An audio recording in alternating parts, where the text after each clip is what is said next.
This story begins at night. Dull moonlight illuminates the rocky area. The young man carries a man on his back. Despite the heavy burden, he runs with all his feet. A group of warriors moves behind him. The eagle owl on the branch, hearing the noise, leaves the ragged place. A scream is heard. The enemy is approaching. The young man continues to run quickly. Stopping, he calls the Chugan. Putting a man under a tree, he tells the approaching guy to further carry the master, and the rest of the warriors to accompany him. Chugan objects. He believes that it will be better to deal with the pursuers and move on. But the young man understands that they will not be able to restrain opponents for a long time, and does not want to spend more time on conversations. He tells them as quickly as possible to fulfill his order. The young man rushes the satellites to leave this place. Having put a man on his shoulders, the Chugan orders the soldiers to run. Those ask their commander to return alive, and threaten to be offended by him until his death, if he dies. They hastily hide, and the young man remains stressfully peering into the darkness to expect the pursuers. He stands, clutching a sword in his hand. A desperate determination is written on his face to adequately meet a mortal danger. He understands that the information leaked from the very top because the secret mission of the master was classified. Only a few knew about their meeting, and even the details of the case were not disclosed to them. But, despite this, people from a demonic cult appeared right in front of them. They sought to kill Baeklyhu. They seemed to know where the master would be. The young man wonders, if the information about the secret mission has not leaked from them, then where else? He is attacked, and he screams that no one will leave here, not stepping on his dead body. Another energy attack follows, and the young man barely manages to dodge. Having gritted his teeth, he rushes towards the enemies. Having a forward hand, he directs the flow of energy to the opponents. Then the young man makes an incredible jump, and one of the attackers recognizes him, is Juan, the Prince of 9 Dragons. He warns the rest of the men to be careful. The young man lands among the soldiers who attacked him. The enemy barely manages to recapture the blow of his sword. Several men are rushing at him at once, but Li Huan continues to fight desperately. He stands, preparing to recapture another attack. His clothes are all in the blood. He strengthens the stake of the sword with an energy stream, and his enemies fly back. One of the attacked men orders to deal with the young man as soon as possible. He himself rushes with a naked blade on Li Quan. Another person follows him. Under their onslaught, the prince is forced to retreat. He recognizes them and calls them crazy twins. One of them says, since he understood who they were, then it would be time for him to die. Men attack Li Kun again. Their swords are directed right in his heart. He barely manages to close his blade. It is more and more difficult for him to restrain their onslaught. But having gathered the will into a fist, he continues the battle. The young man manages to injure both men. However, this does not stop them. One of them rushes again to the prince, dirtily swearing at the same time. Li Praise manages to inflict several sufficiently serious injuries. He also failed to avoid injuries. But, putting forward the sword, he is preparing to recapture the next attack of the opponents. He thinks, although his shoulder was wounded, but the attackers themselves are already at the limit. Crazy twins stand, panting. One of them rests on the sword. Looking at the young man, they understand that he is not simple. They are surprised that despite his young age, he can already use ki energy. The battle continues. The opponents are crowding Li Quan. An incredibly strong energy blow throws it far back. Seeing one knee and panting, he is preparing for the next attack. A man standing in front of him, surprised that he was able to block his attack. He laughs. What a monstrous child. The young man recognizes the person standing in front of him. This is Honus Shinma, one of the 4 great lords of the demonic cult. Li Huan understands that he cannot resist such a serious opponent. He says that he will die anyway, so he asks for permission to ask one question to the person standing in front of him. He calls him annoying, and advises to die as soon as possible. But Li Huan believes that there is nothing difficult to answer the question of a dying person. The man is annoyed by his perseverance. He is trying to understand what the young man has planned, but still agrees to listen to his question. Li Kana is interested in how they learned that their detachment would pass here. Hansa Shinma replies that they themselves told them about this. But who exactly did this, he does not know.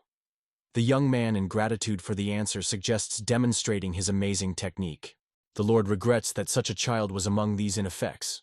If he knew about it, he would have attracted him to their side for a long time.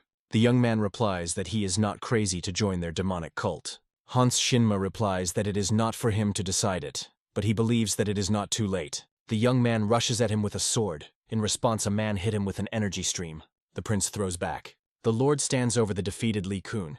Having clamping the wound on his chest, he is surprised that this young man was able to leave a cut on his body. He feels envy. If he had the body of this young man. Having directed energy to the defeated enemy, he lifts him into the air. Having pushed the hut on his shoulder, Hona's Shinma notifies the warriors that he is leaving, and tells them to continue the pursuit of Baeklyhu. Turning away from the ground, he soars up with his burden. 5 days later, deep in the mountains of the province of Chonhae, Li Kun's body falls on the floor of the cave. Sengi Shinm, one of the 4 great lords of the demonic cult bending over him, asks his brother, who brought him here and why he brought him here. Hansa Shinma asks a counter-question. Will he be able to transfer his soul to the body of this guy through the Irene method? Dark art that allows you to move the human soul to another body? The interlocutor cannot believe in the seriousness of his intentions. Hans Shinma reminds he himself said that he was left for 2 or 3 years. The enemy's sword hit him right in his heart, so he is unlikely to last at least a year. He thinks that the body of the young man will be able to accept his soul. The man asks, will Sengi Shin make it? He believes that since his body is in such a terrible state, then you can try. After a whole day of preparation, Sengi Shim puts the bodies of Hansa Shim and Li Kun in a white jade coffin, and conducts the Irin method. 3 days later, on August 8th, he, standing at the coffin, thinks that the time has already come to wake up. He is surprised that Hona's Shinma is still sleeping. The man decides to check what is happening there, and shifts the coffin cover. He cannot believe his eyes. The coffin is absolutely empty. Neither the prince nor the lord was inside. Morning. Birds soar in the air. Li Huan hardly opens his eyes. A boy who cannot understand where he is. It seems to him that he is still sleeping. Li Puke, it seems that what is happening to him is a dream. Night dusk scatters light pouring from the windows of the house. A man holding a cup of drink in his hand asks, "How are you?" The person to whom the question is addressed replies that everything is the same. The interlocutor invites him to shake his belly and get to his feet. A person crossing his hands on his chest replies, "Does he not know that this is not what he can get rid of?" The man asks, "Shouldn't you think about Khan?" In response, he hears the offer to take the hut with him, and does not understand why this is needed. The interlocutor says that this kid will soon drive him crazy. He complains that the boy arranges a bunch of problems every day. He does not know who he went to. The man replies that he is with him alone, but he does not agree with his opinion. Suddenly the door swings open, and the servant screams that Juan climbed into the ginkgo tree again. The man who complained about the boy, swearing, jumps up from his place. He hastily goes to the door. The interlocutor follows him. Standing at the foot of an incredibly tall tree, a man tells a boy climbing a tree with a sword in his hands, immediately descend to the ground. But he does not want to obey. He says that a thunderstorm will begin soon. The man believes that this is why he should go down. But the boy, sitting on a branch and lifting his sword, replies that he himself said, "You need to be affected by lightning in order to master the technique of Thunder Spirit. It rushes from below." Yes, it is complete nonsense. The satellite of a man, bickering with the braid, thinks that the technique of the Thunder Spirit, which was once part of the 10 greatest techniques of the sword in the world, is the main secret technique of the family of the Li family. Even 100 years later, none of the descendants managed to master it, which led to oblivion in the world of martial arts and the decline of the family Li. He thinks the boy climbed a tree to get a lightning strike and master this technique. Is it childish recklessness or something big? The thunderstorm is getting closer. The man again tells the boy to go down, but he replies that he will do it right after the lightning strike. A man approaches a tree. The boy loses his balance and falls. Having made an incredible jump, a person who previously reflects on the behavior of the boy manages to catch him. Pushing his feet from the trunk, he continues to move. Clutching the hut tightly to him, he makes another jump, and so they find themselves at the foot of the tree. The men standing below rush to them. Juan asks his savior, "Who is he?" He replies that he is his father's friend. The run-up man scolds the boy, asking what did he think about. The boy is interested in his father's friend. What is he going to do now? He does not understand what is at stake. Juan shouts that because of him he could not get the power of lightning. According to the world of martial arts, having caused someone pain, you must compensate for this. The man finally understands what the boy is talking about. Thinking for a while, he says that he will take him to the disciples. But Kavan categorically against such a solution to the issue. He says that a man is not even included in the 10 best swordsmen of the world, and he is not going to take the first comic master. Father asks a friend to pick up the boy. He tells his son that Baeklyhu is in front of him, and represents a friend as the leader of the Murim Alliance, the world of martial arts. Juan answers. Dad told him that the leader of the alliance is arrogant, evil, and ugly. and a person standing in front of him is very good. Baeklyhu interested. How much nasty thing was the owner of the house spoke about him? He, smiling embarrassedly, says that very little. The man replies that this is only his fault. After all, he has never visited them in 10 years, but he saved his life. Baeklyhu replies that he is so embarrassing because of this. Father Kun asks his friend, will he take his son as a student? He replies that he, perhaps, should do it. Unlike him, he does not run away from his duties. The man is surprised. What did he do? The leader of the Alliance Murim replies that he himself said that he would live happily and happily when he took Ian with him. 2 men and the boy hid from the rain under the protruding roof. An hour later, when the weather was already subsided, the father and son stand opposite each other. Juan tells the man so that he does not starve himself, only because he is not. A man recommends that he take care of himself. He does not imagine how strict training is Baeklyhu. He will have to sweat hard. The boy believes that he should be ready for this if he is going to study martial arts from the leader of the Alliance Murim. The father replies that he was always smart. The son asks him not to drink much. He promises to quit, but the boy advises him not to lie. And so, arguing with his father to the very end, Lee Kavan said goodbye and went to the Alliance Murim with the leader of martial arts, Baeklyhu. Sitting on a horse behind the mentor, the boy mentally asks his father for forgiveness for not telling him the truth. At first, thinking that this was a dream, he, barely leaving his room, spoke to him all nonsense. Seeing his father, he greeted him, saying that he was pleased to see him in his dream, and asked how he was living in the afterlife. The man grabbed his hair and shook him strongly, interested. He sleeps on the move or something? Kavan does not understand why he is so painful in a dream. Seeing the old man with a broom in his hands, he is interested in his grandfather Khan. Is that not a dream? He laughs back, then he asks, give him a slap to the guy to wake up? But the boy refuses, assuring that he is in order. He thinks his father is alive, and the house has become the same as before. What can this mean? Gingo, dilapidated by lightning, stands on the spot exactly as he remembered it 10 years ago when he was a child. Juan thinks that if this is not a dream, and he really returned to the past, he understands that in this case, the leader of the Alliance Murim will come soon. Just like the day when it was raining and lightning beat, and everything happened exactly as he remembered. And again, he sits on a horse behind Baeklyhu. He thinks that if he really returned to the past, then this time it will not just stand and put up with what is happening. About 100 years ago, an organization was created, called by the Alliance Murim, to combat demonic cults and evil sects. It consisted of 9 great schools, 5 noble clans, and about 100 righteous sects. The head of the alliance was elected once every 10 years. Due to mutual hostility between the schools, an unexpected leader was a man whom no one was counting on. The alliance was headed by Baeklyhu Martial Arts, one of the 3 supreme swordsmen and the senior grandson of the head of the Chonui School, which is part of 9 great schools. From that moment, a quiet life inside the Alliance Murim has become stormy. The man represents the hut, saying that this child will become his 4th student. He asks to take care of him properly. The boy says that he is from Lee's family to No-san. He is 15 years old. In response, Baeklyhu welcomes him. Since he is older than Khan, he asks to consider him an older brother. The second guy is called En Hyunjong. He says he is glad of acquaintance. The third seems Somun Yang. He hopes that they are pudding. The woman asks, is he the son of a hero? She believes that he realizes where he is. Putting her head in front of her, Juan answers in the affirmative. A girl peeps out from behind the woman. She says that her name is Baeklyhu. The boy says that he is pleased to meet. The girl carefully studies him. She asks, is he always so serious? To which Juan answers her that he is simply nervous. Baeklyhu asks him not to lie. She is wondering why he is so timid.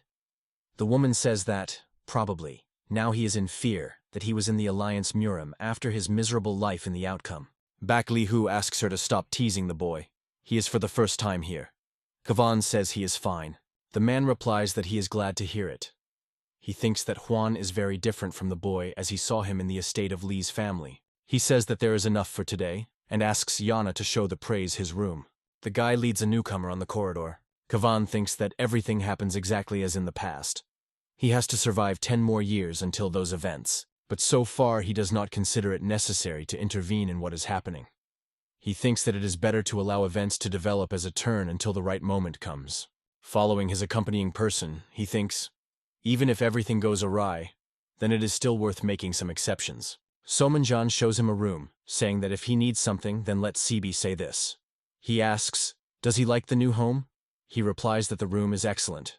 The guy is interested. What kind of martial art did he study? He first hears about Lee's family. Juan replies that nothing special, just the martial arts of his father's family. Somunjan asks what about the warriors in his family? To which the young man replies that they are not, only he and his father. There is also an old man Kang and Aunt Lim, who is preparing for them. The guy decides not to interfere with him anymore. A little later, the older brother will explain to him the martial arts of their sect. A knock of a closed door is heard. Kavan says that for the third son of the leader of the Chestamen, the family without warriors seems absurd. The night came. Juan, surrounded by the energy of Ki, sits in a lotus position. When he returned to his young age, his internal energy also returned to the state that he had reached then. To become stronger and defeat the enemy, he will have to diligently develop it now. He recalls what force Hon's Shin hit him. Before the mental gaze, the picture arises as the old man towered above him. This was the last thing he clearly saw. Blood flows from his mouth with a stream. Vision is blurred, and the eyes are closed. Previously, he relied too much on his talent and spent 2 years wasted. But now there is no more time for rest. The night comes. Kavan believes that there is good news. Its internal energy is similar to the former, but its purity has reached a new level. He thinks that this is the beginning of his life in the Alliance Murim. Approaching the door, he decides that it is time to look in the eye. He walks around the yard, accompanied by Somunyana. He says that in the Alliance, there are now 31 organizations and more than 20,000 commoners, which depend on him. He asks, this information is shocking, right? Kavan replies that it is impressive, thinking at the same time that he already knew about it. The guy believes that he will not soon get used to the fact that he became a student of the great leader of the Alliance Murim. Others begin to whisper. Someone says that this is the son of the head of the family, but few have heard about her. He is considered a lucky boy. Not everyone can become a student of the Alliance leader. One of the guys says that the master accepted him because of some ties that originated in his youth. Juan thinks to be tolerated. Why should he be upset because of these fools? The young man welcomes Somun, interested. What brought him here? Kavan thinks that he is here for a meeting with this guy. Somun Yang welcomes the young man, saying that they had not seen each other for a long time. He explains that he simply showed his comrade Alliance Murim. Vijay Gen, the second son of the leader of the Sectus sect, asks, is it true? He does not understand what Somun thought about when he took this small kid with him. He believes that the head of the Alliance could choose a student from a venerable family. But why shouldn't he understand where the "this" came from? Vijay Jean, looking in the eye, seems to be and asks. He does not like his words, and there are objections? He answers, not at all. The guy is happy that he knows his place. Kavan says that this is because if someone carries nonsense, this does not mean that you need to sink to their level. Vijay Jean, rising above the boys, looks at them from top to bottom. He cannot believe what he heard, and Quan asks, what did he say? The boy answers, yes, thoughts out loud, and he offers Somunjan to continue the path. The guy tells him to stand still, and then he begins to shower the hut with swearing words. He asks, are all the people in the Alliance such as he? He is interested. What does he want to say this? Kavan says that he is here for the first time and wants to ask the master about him. He does not really like people who start a conversation with a swearing.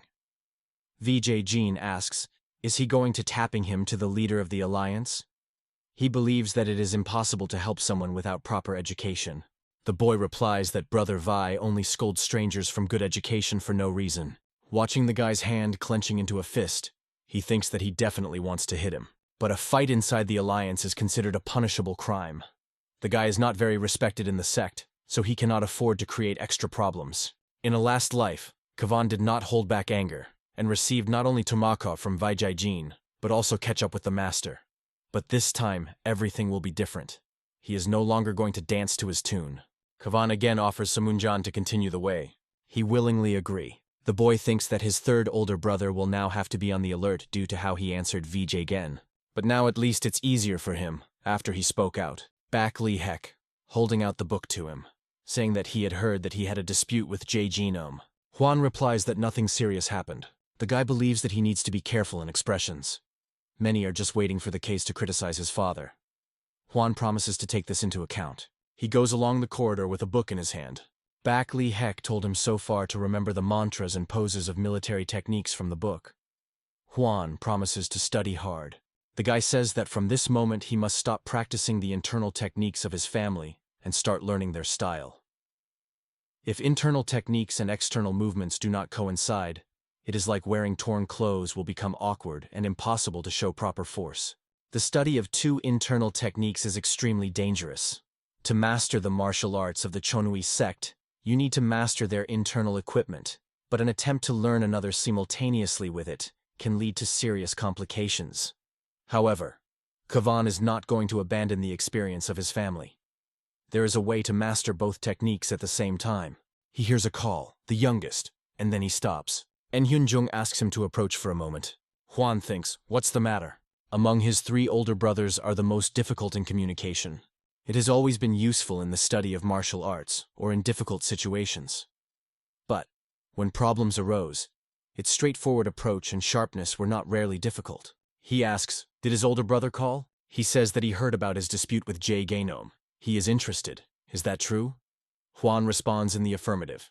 The guy asks, did he deal well with him? And then he adds that he needs to be careful. Now the young man will not leave him alone. En Hyunjung says he watched him for 3 years. He himself comes from the same family as Huan, so he came across him several times.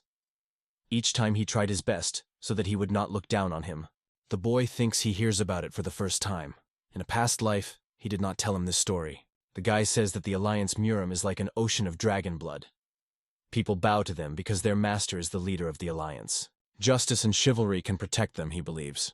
He advises the Hut to focus on strengthening his strength in his free time. And Hyunjung believes that he said everything he wanted. Now the boy can go. But when Kavan already turned to continue his journey, he again entweens him. When the boy turns to him, the guy says that he is well done. Kavan believes that the second brother restrained his feelings for quite some time. After this incident, everything went the same as before. The master was busy with the affairs of the Alliance, so the first and third brothers helped him with training. It was difficult to call it with help. Kavan simply pretended to be inappropriate. Under the cover of the night, he trained in the hall behind Chochanovan. A month later one day, looking at the door, Baeklyhu asks, what is he doing? Huan replies that he drinks tea. The girl says that the Dragon's Ascent tournament will begin soon, and asks, will he look? He has never been there yet. The Dragon Climbing Tournament is a martial arts competition, which is held every 3 months in the Murim Alliance. It is difficult to accurately evaluate the skills of masters in the Alliance because of their large amounts. Therefore, they created it. He offers the masters 4 opportunities for advanced training per year, so many of them participate in it.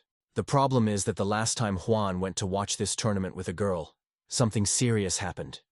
Baeklyhu cannot believe that he does not want to go, because their second brother is involved there. Huan is interested. Why can't she go with other brothers? The girl complains that Baeklyhu forbids her. In ordinary times, Kavan would refuse to the last, but it is not known how the girl will react.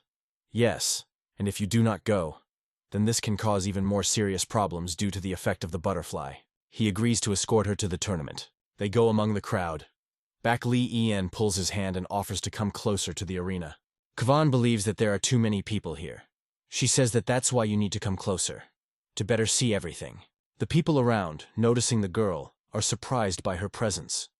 Some believe that such a young person to look at the battles inappropriate. Kavan thinks that everything goes as before. He asks the companion, she doesn't like this place? She offers to walk a little further. Passing the boy behind her, she runs up the steps. The girl continues to pull him further, looking for a place with the best review. Baeklyhu believes that she found what she was looking for. Kavan thinks that despite his attempts to change the situation, they moved only 5 feet from the place where they were before. Holding the girl's hand, he decides to stay on the alert. Baeklyhu believes that she found a suitable place where everything will be clearly visible to them. Kavan understands that all his attempts to change something did not lead to success. Holding her hand tightly, he carefully watches what is happening. 2 men are fighting in the arena. One of them, originally from Henman, a former subordinate Lee Kun. The battle is in full swing. Finally, the warrior knocks the sword out of the opponent's hands. He puts the tip of the blade to the throat of the defeated enemy. A scream is heard. The battle is over. Baeklyhu is delighted with what he saw. Kwan thinks that here he first sees Ensan. In the past, he recruited this man in Hajandan, but in the last mission, he lost his sight. He decides that this time, everything will be different. The wizard is called the next in turn to the battle. Opponents are in the arena. The girl pulls the hut by the sleeve, saying that their second brother will now fight. En Hyunjung is approaching the enemy. Spectators begin to talk. One of them is interested in, is it not accepted that the leader's students should start fighting with the squad commanders? The second believes that he did it on purpose, to achieve their sympathy. The man says that, although he recognizes the abilities of the current leader, it seems strange to him that someone from Chonhui's sect managed to take this post. The second supports him, believing that of the three sects, this is the weak. Huan is angry. What do they know? The master risked his life in a secret mission for the sake of victory over a demonic cult. And if it were not for the traitor in the alliance, who arranged for them the trap, he decides that it is time to calm down. The most important thing now is to focus on the protection of Baeklyhu. They announce the beginning of the battle. The opponent of their brother takes a sword from the scabbard, and Hyunjung is calmly opposite, watching his actions. The warrior thinks that he looks down on him. He rushes on the attack on a motionless guy. He makes the movement subtle to the eye, and the edge of the blade passes at a short distance from his neck. Then he makes a cut, and the enemy loses his balance. Hyunjung brings a fist to strike. The guy stands over a person lying on the ground. He is declared the winner. The girl is glad that the second brother won. Kavan thinks that the guy could tighten the battle a little before the final blow. He hears someone's voice interested. Who is this here? Isn't this a charming daughter of a leader? Huan and Baeklyhu turn around to look at the speaker of these words of a person. The girl asks, "Who are you two?" The guys are presented. One of them is charged from the Chonsun sect, and the second is Chongan from the Hua sect. The girl calls her name, but they reply that they know her, because she is the daughter of a leader. Kavan hears two men swear. The warriors standing among the crowd expose swords. Others run away from them in different directions. Baeklyhu frightenedly retreated to the side. One of the men, thrown back by the enemy's blow, hurts her with an elbow. Kavan barely manages to catch her. With a fist, he discards a man who almost collapsed on a fragile girl. Baeklyhu screams in fright. Huan continues to cover it with his body, protecting him from blows. The girl manages to break out of the tangle of the fighting bodies, and Huan tells her to immediately run away from here. She is pushed again, and she asks not to do this. Suddenly, behind the backs of fighting people, Kwan sees a familiar face. Seeing him, Kwan understands that this is the work of VJ Jean's hands. The girl is trying to run away from fighting men. Huan, seeing that she was in danger, rushes forward. The leg of Baekly is gliding, and it falls. In a desperate jump, the young man extends his hand to her, trying to help. He manages to grab her, and turn so that falling, to be downstairs and take the whole blow to himself. They roll Kubarom on the ground. As soon as they manage to stop, as Huan hears a scream that falls directly on them, he closes the girl with his body, trying to protect her. He has a hard time. He can barely endure the weight of adult men in this young body. He decides to defend himself with the help of internal energy. People who have fallen on them begin to be pulled out. Screams are heard that the daughter of the leader is in danger. Huan and Baeklyhu lie on the ground, holding hands. The girl still grabbing his brush is raised. He asks, "Is she okay?" Baeklyhu looks pretty sorry. She is able to pronounce only one word: brother. Frightened older brothers hurry to her. Baeklyhu presses the girl to her. He looks condemningly at the hut. He thinks sadly that everything went wrong as he expected. He is upset that his plans were defeated. The woman screams at him. Why did he take the girl with him? She asks. He is in her mind?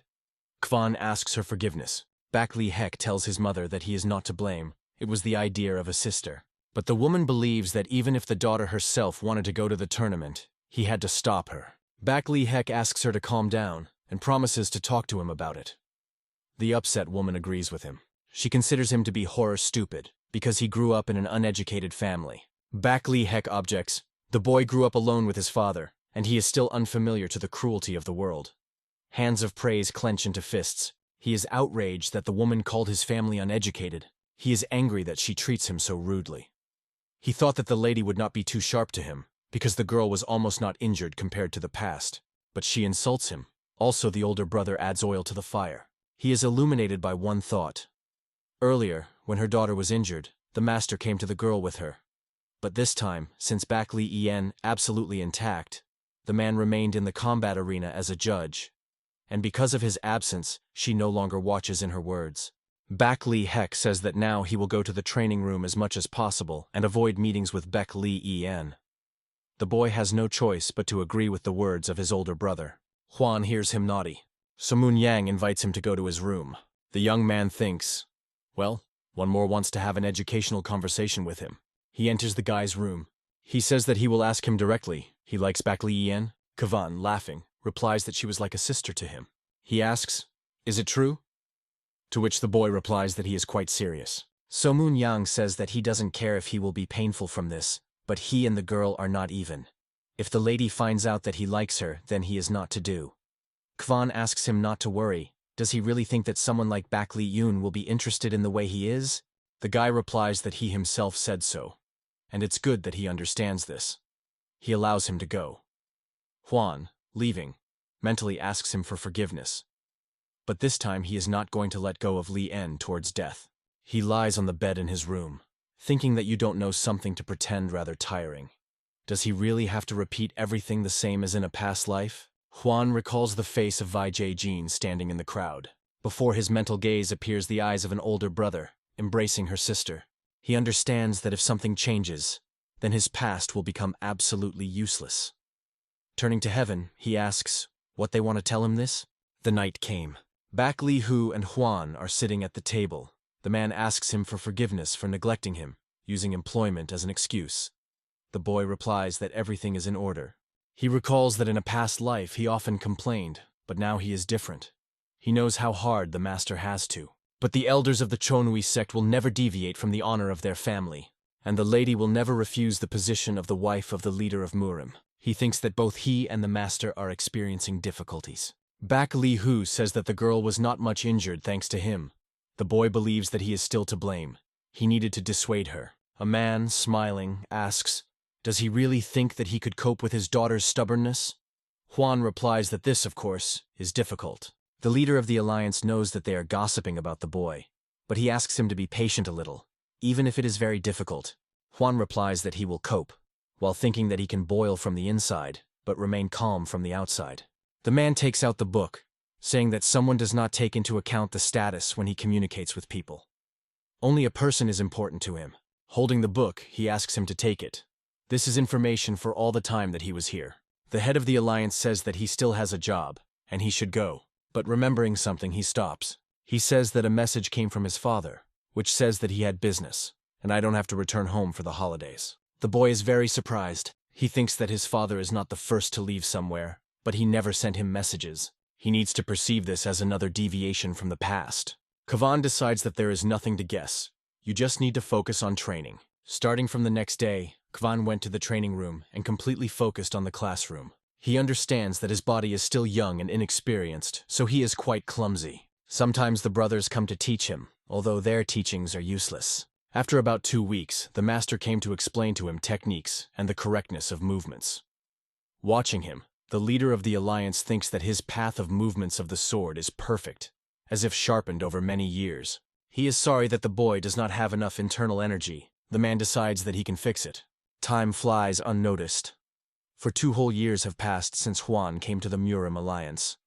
During this time, nothing special happened in the world, but significant changes have appeared in his life. Unlike his past life, where he tried to avoid difficulties, in this he works more diligent. He takes a lot of time training. He carefully works on an increase in internal energy. His body improved markedly. He acquired more than the energy of chi and muscle mass compared to the last body. But recently, the senior and third brothers have become too wary, and the second brother, too, does not behave the same as always.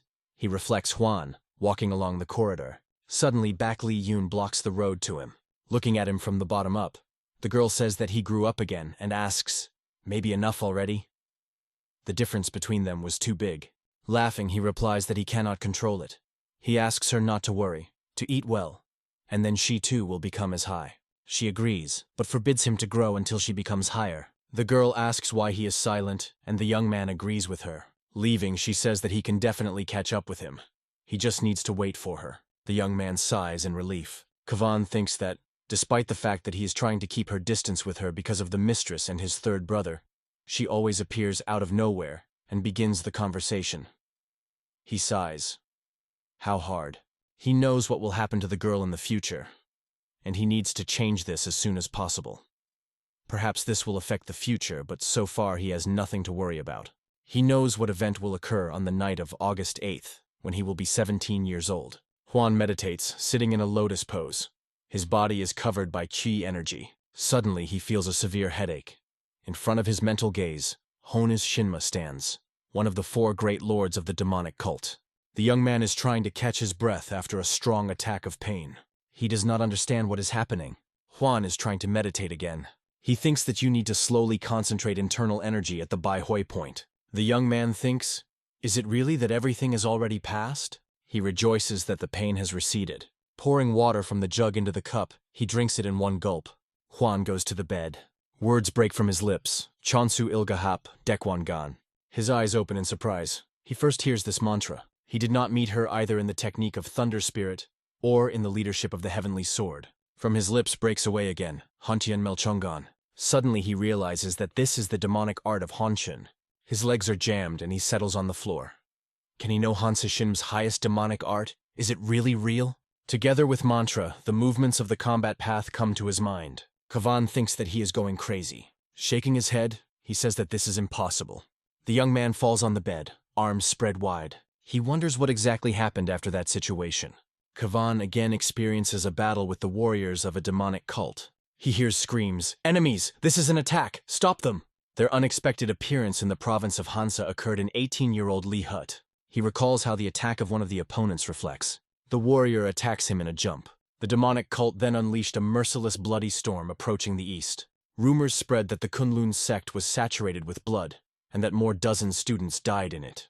The bird flies to the house. Having hit the room, she climbs into the cage, but a male hand takes it out of there. Jagal Kojin, the head of the intelligence of the Alliance Murim, responsible for the information, carefully examines the bird. He takes a note from her paw. Having studied its contents, a man scolds representatives of a demonic cult. Leaving the chambers, he argues that a bloody storm will begin soon. The leader of the Alliance says that a demonic cult has appeared. He asks what to do, and asks to share his thoughts. Jagal Koyan, the military leader of the Alliance Murim, replies that their number is about 1,000. They must send an overwhelming detachment until it became too late. Baeklyhu says that the chief general will take command and send a military detachment. The man replies that his order will fulfill. The Alliance Murim, under the guidance of 2 elders, urgently sends more than 500 people, including the Tachichan detachment, which is from 8 guards detachments and a swordsman clan, which has 5,000 seks. At that time, everyone thought that the riots caused by a demonic cult would soon subside. A group of people sits at the table. Baeklyhu Hex says that the case in Shanxi should be resolved quite quickly. His father sent additional fighters. Huan recalls that most of the Alliance members thought in the same way in the past. He says that he wants to remind, if not just the remains remained from the demonic cult, then their fighters can seriously suffer. Soman Yang looks at him underneath.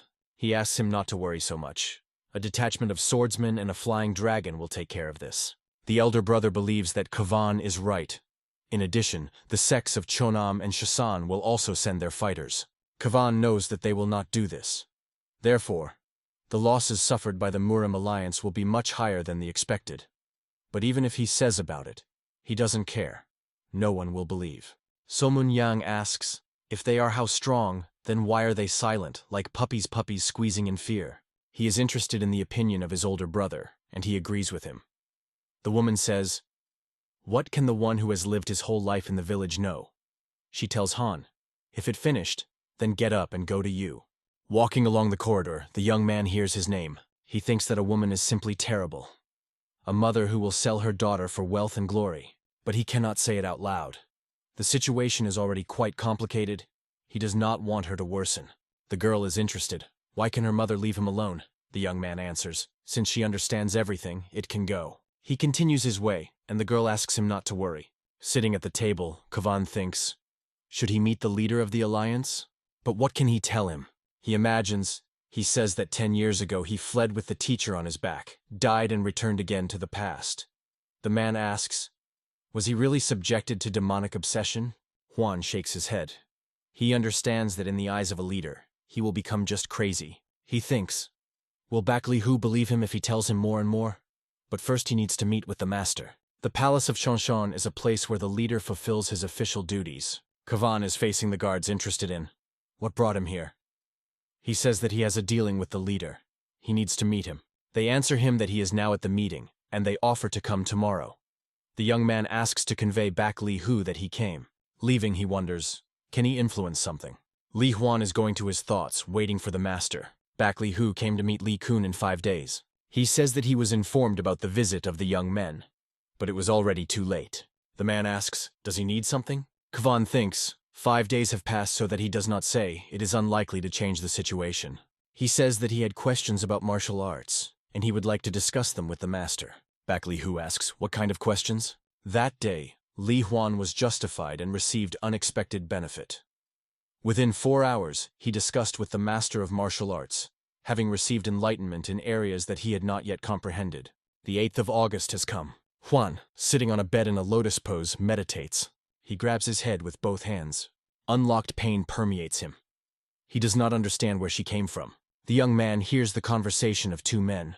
One of them asks, he really was going to ignore the elders. He sees 2 people sitting at the table. The second man says that he cannot ignore the leader of the devilish cult. The interlocutor is interested. Then why was the attack on the alliance stopped? In response, it sounds, not the time. The man asks again, if not now, then when? The interlocutor answers, when the great master will wake up. He is sure that the man is already aware of this. Kwan does not understand what is about. Did he see Honus Shin's memories? Then his interlocutor is the leader of the demonic cult. He is trying to understand what the Lord had in mind, speaking of the great master, who has not yet awakened. The young man never heard about him in any of his lives. So they will start an attack after his awakening? People are sitting at the table. At the head of the table is the leader of the Muram alliance. A man draws through the eyes of all those present. Then, hitting the table with his fist, he asks, why are they silent? The man says, it seems that the leader naively believed that the support of Chan's fighters would be enough to fight demonic cults. Baeklyhu interested. He really considers this an excuse? If everything was so, why would they then need the help of Sex Hua and Chanam? The man considers it unfortunate that the soldiers of the alliance sacrificed their lives. But he does not think that this is the fault of the Hua sect. Those present agree with him. For some time, heavy silence hangs over the table. Suddenly, one of the men jumps up from his place and shouts that they all went crazy. He asks to activate the leader's team. It was created to strengthen his authority in the precarious times of the Muram alliance. After activation, no one can disobey the leader's orders, even the 9 great sects or the 5 most noble families. The second man jumps up and shouts that this is absurd. A dispute is tied between them. One of them believes that although the warriors died, the alliance itself has not yet fallen. The second is interested in how much more people should die so that he will consider this a problem. At the table begins a stormy discussion. Everyone has something to say. The leader silently listens to their conversations. He is asked to make a decision. He must determine whether his team should be activated in such circumstances. The man raises his hand, calling for silence. He says that he is not going to use this team now. This will happen only if the situation becomes worse, and he will not see other choice. The man, leaning slightly, replies that he understands everything. Baeklyhu looks inquiringly at the second debate. He recalls how he asked the elder Wu, when the meeting begins, to transfer the leader of the leader to him. He objected that from the side of 9 great sects and 5 noble families, there would be strong resistance. The leader replies that then they will have to carefully consider his words. The elder replies that he understands everything. Another man who agreed with his words raises from the table. The leader asks the military leader to stay a minute after the meeting. The night came. Baeklyhu asks the eldest son, "These are the words of the hut?" He recalls how the younger brother dared to recall that if not just the remains remain from the demonic cult, then their fighters could seriously suffer. The leader thinks that Kwan thought about it in advance. He regrets that he could not use his advice then. With bitterness, he thinks that he would still react to his words, as a child's babble of the arrogant student. He thinks, could the boy turn to him about this issue then? But when they met later, Kwan asked only about martial arts. But the leader understands that he met with the student only 5 days later. Maybe that's why he used martial arts as an excuse? Baeklyhu tells the eldest son that Huan is an incredibly smart child. It seems that he knows little about this boy. He asks his son not to tell anyone about it. If the elders find out, then they will break and go against them. Baeklyhu thinks that it was not worth telling his father anything. Winter has come. The struggle in Sanche did not intensify. Li Huan, anticipating such an outcome, focused exclusively in training. Somen-yang calls Quan to the martial art tournament. The young man agrees to go with him. Together they go to the final tournament of the Dragon Ascension, which has already begun. The Alliance paid him special attention to arouse the fighting spirit of warriors in front of the upcoming battle with a demonic cult. Soman Yang believes that getting the position of the unit commander will be very difficult. Kavan thinks that the skills of the third older brother are somewhere between the commanders of the detachment and the unit. As a student of the leader and his direct descendant, he automatically received the title of detachment commander. However, next year he plans to participate in the tournament. But there is something to happen there, and Juan is puzzling over what to do. Vijay Jin mocks his brothers, calling them little things. Kavan forgot that he would meet him here. Soman Yang welcomes the guy. Vijay Jin says he matured. The last time they met, he was an inexpressible, the guy believes. Kavan says that even one who does not have outstanding abilities can grow over time. Vijay Jin replies that his prickly nature is still in place. The young man retorts, "The nature of man does not change," to which the guy says that he will still look how long his arrogance will last. Their conversation is interrupted by movement in the arena. Juan is not surprised to hear the name of the winner. As expected, they became a Chugan, a student of the Nadsyungbo, middle-level sects. During his last mission, Juan entrusted this guy with his seriously wounded master. He is wondering if he was able to escape then? Vijay Jin says that recently these mercies have become quite brave. Juan says goodbye to Somun Yan, deciding to return to Chongvon. The brother decides to stay here to the end. The young man hears how Vijay Gang is naughty. He says, if the Juan is not cowardly, then let him come to the training ground for Chonmujan at the beginning of the hour of Y. The young man leaves, thinking that this provocation was not in his past life. As always, this guy complicates the case. He recalls him at the tournament where Baeklyhu was almost injured. Kavan again experiences the feelings that he had to feel, saving the girl. The young man thinks that he will have to meet him. If he interrupts their relationship, then serious problems may arise later. Juan meets with Vijay Gainom on the training ground. The young man asks, why should he be afraid of him? Vijay Jin says that he plans to teach a lesson to one impudent student today. But his teaching method is a little harsh. Kavan replies that if the guy thinks that he has found a bait target, then he is deeply mistaken. Vijay Jin notifies. He must know that no one will come here at this time. Juan replies that then he will also speak freely. The guy chose the wrong enemy today. Vijay Jin is surprised by his words. Juan asks, he went too far? His opponent is scolding. The young man says that he cannot change his nature. But being a leader's student, he tries to behave with dignity. Although it cannot be restrained next to Vijay Gainom. The guy offends him. Kavan says that what he was trying to do with Baeklyhu, he will never be able to forgive him. Vijay Jin rushes on the attack. The young man easily evades his blows. The enemy is surprised by his agility. Enraged, Vijay Jin invites the young man to take the initiative and attack him. He is trying to hit the hut again. The young man decides to break his hand. Vijay Jin screams in pain. The fist of the hut crashes into his cheekbone. For a while, the guy stands staggering. The young man inflicts another blow. Vijay Jin falls to the ground. Juan is standing opposite the guy trying to rise. He says that Vijay Jin looked so self-confident, and he thought that he had high skill. But it seems that this is not at all. The enemy insults him again. Grasping the blade, the guy says that he would not complain later that he was beaten. Juan invites him to come, unless, of course, he dares. Vijay Jin attacks a young man. He thinks this is the great skill of the Shingam sect. Suddenly, the guy appears in front of the guy. He is lost, not knowing what to do. It is absolutely confused and disoriented. But he still decides to continue the attack and rushes forward. He fights with ghostly figures. They again remain one-on-one, and the guy rejoices. He asks, is that all that Juan is capable of? Vijay Jin rushes at him, but the young man avoids impact, while showing just incredible speed and reaction. The guy looks bewildered. While he looks around, Juan appears from the other side. He manages to disarm the enemy. The young man beats Vijay Jin on the arm. The guy swears and screams in pain. Juan delivers another blow. Vijay Jin stands, hiding his hand, and groans. The young man rushes again to him. The guy is trying to defend himself. But Juan pierces his defense and beats his leg. The guy falls, holding onto the leg. Friends hurry to him with screams. One of them immediately rushes to the hut, but he easily copes with him. The guy grabs the sword, and his friend is outraged that he dared to hit Vijay Jin. Juan asks, did they really not see how he tried to kill him? It was self-defense. He is interested. Maybe they need to ask people?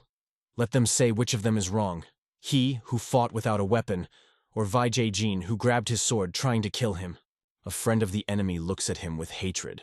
Leaving, Kavan says, if he wants to argue, then do not disturb their master and disgrace. Let him just come to him. The young man thinks that Sect Shingam will not be able to inflate the problem from this. If it becomes known that Jin directed his sword at the leader of the leader and eventually broke his knee, this will be a shame for him. Suddenly, someone's voice leading them to stop. John Dogan, who, before the return, was one of the leaders of the Kojin clan unit, and sacrificed his life to protect the head. Kavan is glad to see the older brother of John. The man stops opposite him. For some time, they silently look at each other. Jandine asks, "Is his name Juan? Is he the same young student from the Murim clan?" The boy replies that Jin challenged him, so he is here. The man says that in any case, they cannot ignore the injury received on the training site of Shonmushon. Kavan agrees that the showdown can be postponed for later, and now you need to take care of the victim. The man believes that they agreed. He tells the guys to hurry and take away the wounded. Friends help Vijaygen rise and substitute shoulders so that he can rely on them. John Dogan says Kwan that from this moment he will look after him. He doesn't care who he is and from whom he is studying. He will not allow him to easily evade responsibility if he is tapping. Juan replies that he understands everything. The man says that he does not smile but obeyed him, and when he calls, the boy must immediately come to him. Juan lies on the bed, arms spread wide. He thinks that over the next 2 to 3 years, you cannot worry about anything. If they become known about their battle, then only his enemy will look stupid. Therefore, he will not be thoughtlessly chatting about it. But he is not one of those people who give up easily. Kvan believes that you need to hire someone for surveillance. He met John Dogan 4 years earlier than in his past life. He is interested in what consequences this will lead to. Juan is immersed in meditation. The same age, the same hands, but its internal energy, combat skills, and physical form have changed. But most importantly, he knows what will happen over the next 7 years. Rising on the bed, he thinks that he may not wait for events to change them. A knock on the door is heard, and the voice asking here whether Juan, the young man, rushes hastily to the door, thinking that if the third brother sees a girl at his room, then he will definitely become furious. Opening the door, he asks, "What's the matter?" Baeklyhu says. She noticed that recently he has been avoiding her. Juan tries to justify herself, but the girl interrupts him, asking not to lie to her. She is confident that he certainly did it. Baeklyhu asks, "This is all because of his mother?" The young man replies that she has nothing to do with it. The girl decides to deal with her mother herself. She believes that in any case, the problem is that he is too careful.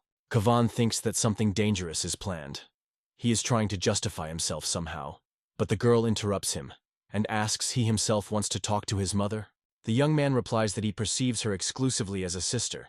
He believes that you should not talk about this with the mistress. Kvan thinks that Baeklyhu is not stupid. She must understand what he is sliding for. Perhaps she will be surprised, but he has no other choice. The girl agrees that she is his sister, and he is interested. Then what scares him? The young man replies that he is not afraid of anything. The girl says, "Is the mother right?"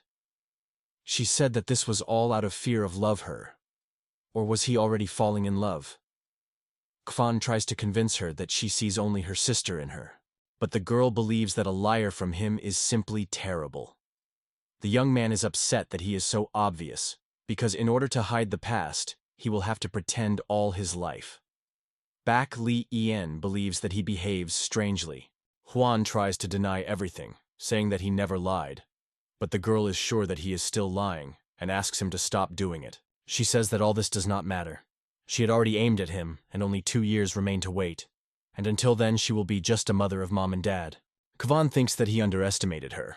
In a past life, she was not so stubborn. He is trying to recall, did she really say something similar then? It seemed to him that she was just teasing him with different cute phrases that he reminds her of a charming puppy. He says that 2 years later, the girl will meet a beautiful man who will abduct her heart. He advises her not to look at anyone else, but Baeklyhu asks him not to worry. Having loved someone, she will never change her choice. Kvan says that if their communication is in the same format, then he will ever run away from her. The girl replies that he will find him anyway. The young man, tired of these bickering, only sighs. We will live and see. The night envelops the mansion in which all the windows burn brightly. Soman-yang beats in the chest of the hut. He recalls what he told him, not to communicate with the girl. The young man replies that he was never close to her. Soman-yang does not believe him. He screams that Kvan never listens to him, and his words are not at all a joke. He strikes again. Then he hits him with his foot, saying that the master took him from the third-rate sect, so there is nothing to be arrogant and think that he became somehow special. Somun-yang strikes the blow. He continues to say that he tried to treat him well because he is his only younger brother. But how could he behave like that? Having stopped, he warns that this is the last warning. If the young man once again touches Baeklyhu, he will not forgive him for this. Leaving, So-man is perplexed. Why does he feel such pressure? Hwan is younger than him. He leaves, slamming the door. The young man looks after him. Taking off his shirt, he thinks that So-man is his older brother, but he is so petty. Suddenly, Kavan hears the question. Why did he let him leave? With his skills, he could defeat at least 4 of them. The young man answers Baeklyhu, even though he was miserable, but he is still his brother. The guy is interested. Isn't it too much to call his elder miserable? Hwan asks. What does he think about him? Baeklyhu replies that he was damn. The young man believes that they are on the same wave, but the guy recalls that he is older, so he can call So-man miserable. Kavan thinks that he underestimated him. He did not assume that he could joke. The young man asks his brother, can he give him advice?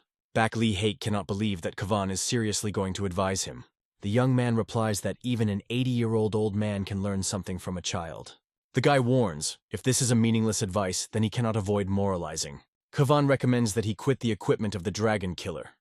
Baeklyhu is shocked by his awareness. He asks, how did the young man find out about her? Kavan replies, the guy knows that his father knows quite a lot about martial arts, and this is only a drop in the sea. His knowledge is much more. The young man saw how he uses this technique during training with a sword. Baeklyhu is quietly cursing. He says that this is all of course cool, but he does not understand how to throw it on him. Kavan believes that although this technique is the best, it is not compatible with the style of Cheonan. The elder brother is sure that he says nonsense. The young man answers, he probably felt recently that his breakthrough rested against the wall. He assures, if Baeklyhu abandoning the technique of the dragon killer, then the path of Cheoni will open again, and he will go to a new level. The guy asks, who is he? Is it true that he is Hwan? The young man answers, does he not look like his younger brother? Baeklyhu says he is definitely similar. Hwan asks him not to complicate the situation. He intends to leave. He needs to treat the bruises. The elder brother silently looks after him. Bright sunlight illuminates the estate. Jandine, folding his arms over his chest, stands in front of the braid. The young man is sure that he is waiting for him. The man says a little more, and he would go to look for him. But the young man was lucky that he came on time. Hwan asks, for what reason is he here? To which he hears in response that Jandine can put forward any reason he wants. The young man believes that this does not sound very fair. The man asks, did you beat him? Kavan asks him to say everything as it is. The man yawns deliberately. Then he reports that he is here about the skirmish. He listened to witnesses, and they confirmed that Kavan did not lie. The young man asks, why did he call him then? He answers, he cannot believe that he himself beat Vijay. Kavan replies that he is a student of the head. But the man objects that he is only an 18-year-old shket. The young man is indignant. Does he really think that someone helped him? Jandine believes that this is a very reasonable assumption. With a sigh, Kavan invites him to show his abilities in battle. He says that the training site is just empty. A man likes his idea. He invites the young man to follow him, the determination to check everything on his own. Li Huan and Zhang Dagan go to the site, where they enter into a fierce battle. The young man turned out to be a worthy adversary. His skills are amazing by Zhang Dagan. He is trying to influence him with his energy, but in response, he receives a stronger blow that throws him back. A man recognizes his defeat. Huan holds his hand.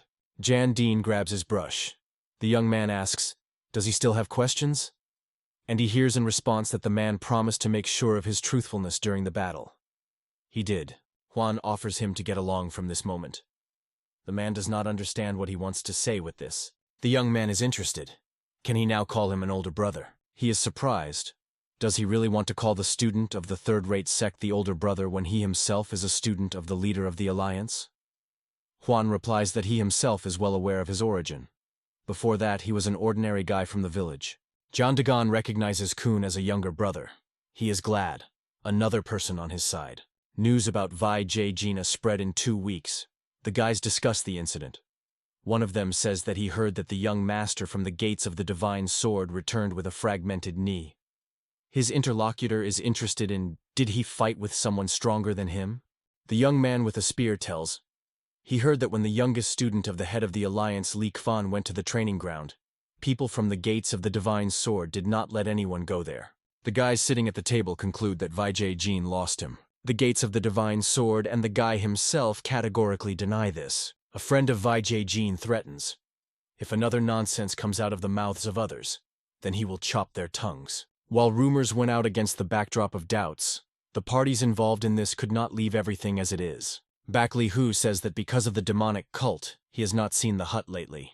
He asks him not to worry, and assures that everything is in order with him.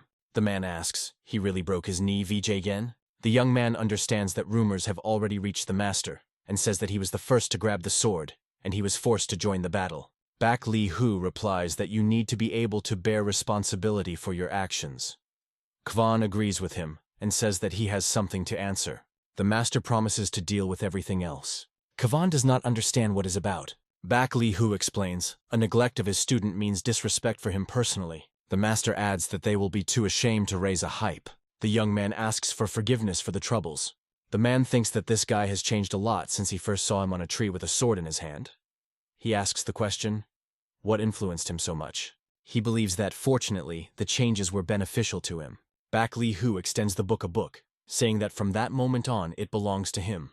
The young man considers the gift. The book is called The Righteous Hand of Heaven. Huan is delighted. Earlier, the young man owned only the technique of the Sword of Chonui, but this time he also received a righteous hand. Baeklyhu heard that for centuries from the Thunderous Spirit sect had not appeared descendants who were able to study this technique. Huan asks, his father told him about this? But the man replies that he learned about it from his grandfather. Huan is surprised. Did the master really know his grandfather? He himself has never seen him during his lifetime. The man replies that he too did not happen to meet him. He learned about this from his grandfather. He says that their sect also has a technique that is unable to be transmitted to descendants because of its incompatibility with the blood of the Baeklyhu genus. The young man delights that, despite this, the Chonui sect became so famous.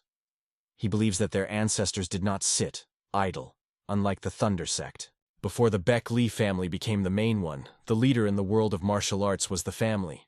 Pointing to the book, the master says that this is a martial art of the strongest in the Chonui sect. It contains the secret technique of the family. Since Huan is his student, he has the right to study him. The young man asks, does the older brother know about this? The man responds negatively. Baeklyhu will not be able to master it. His skills are amazing, but he is not yet at the level to understand the righteous heavenly hand. Huan is interested. The master believes that he can learn this? He answers. His father said that he had already mastered the technique of Thunder Spirit. If this is true, then he can also master the righteous heavenly hand.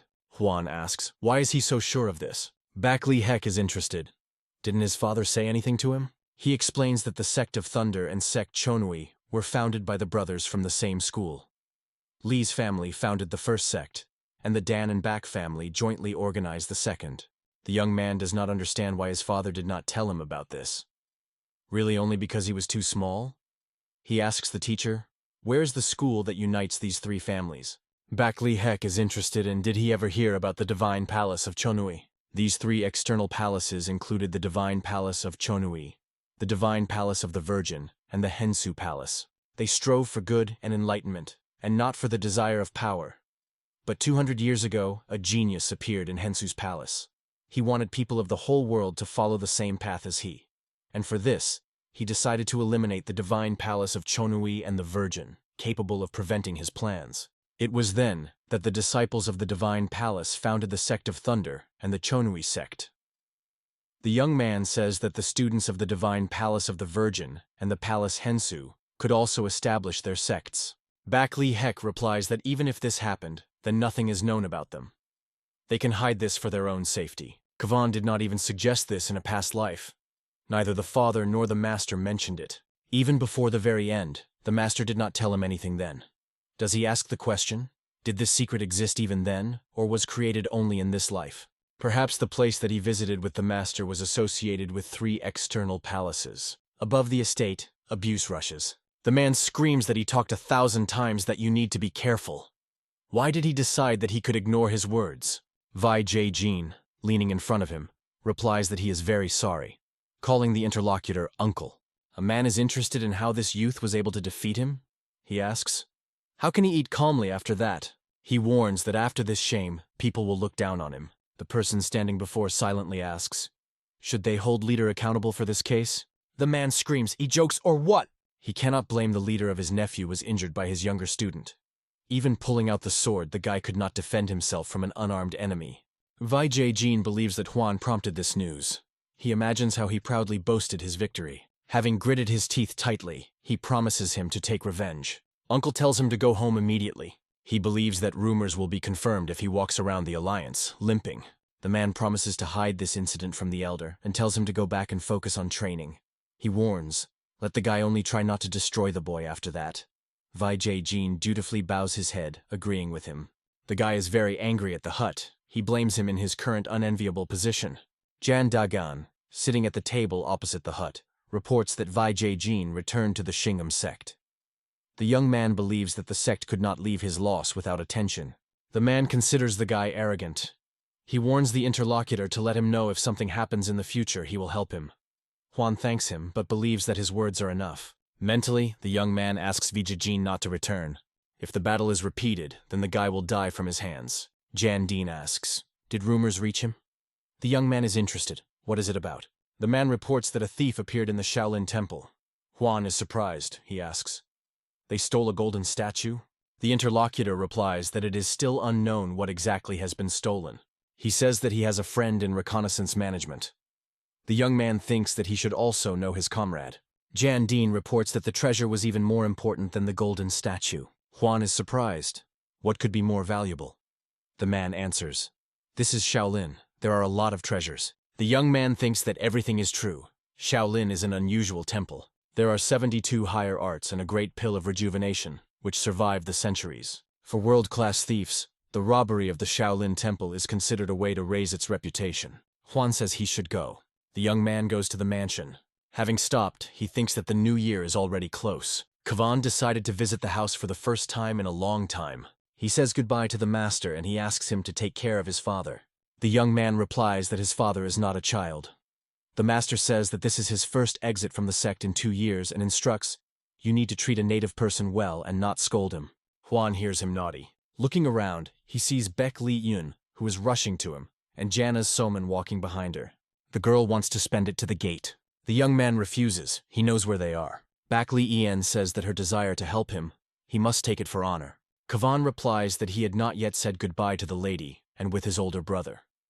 The girl reports that her mother went to the Jimjon temple, located outside the alliance, and his brother went with her. She says that he will spend him, let him just follow her. Somun-yang states that he will also go with them.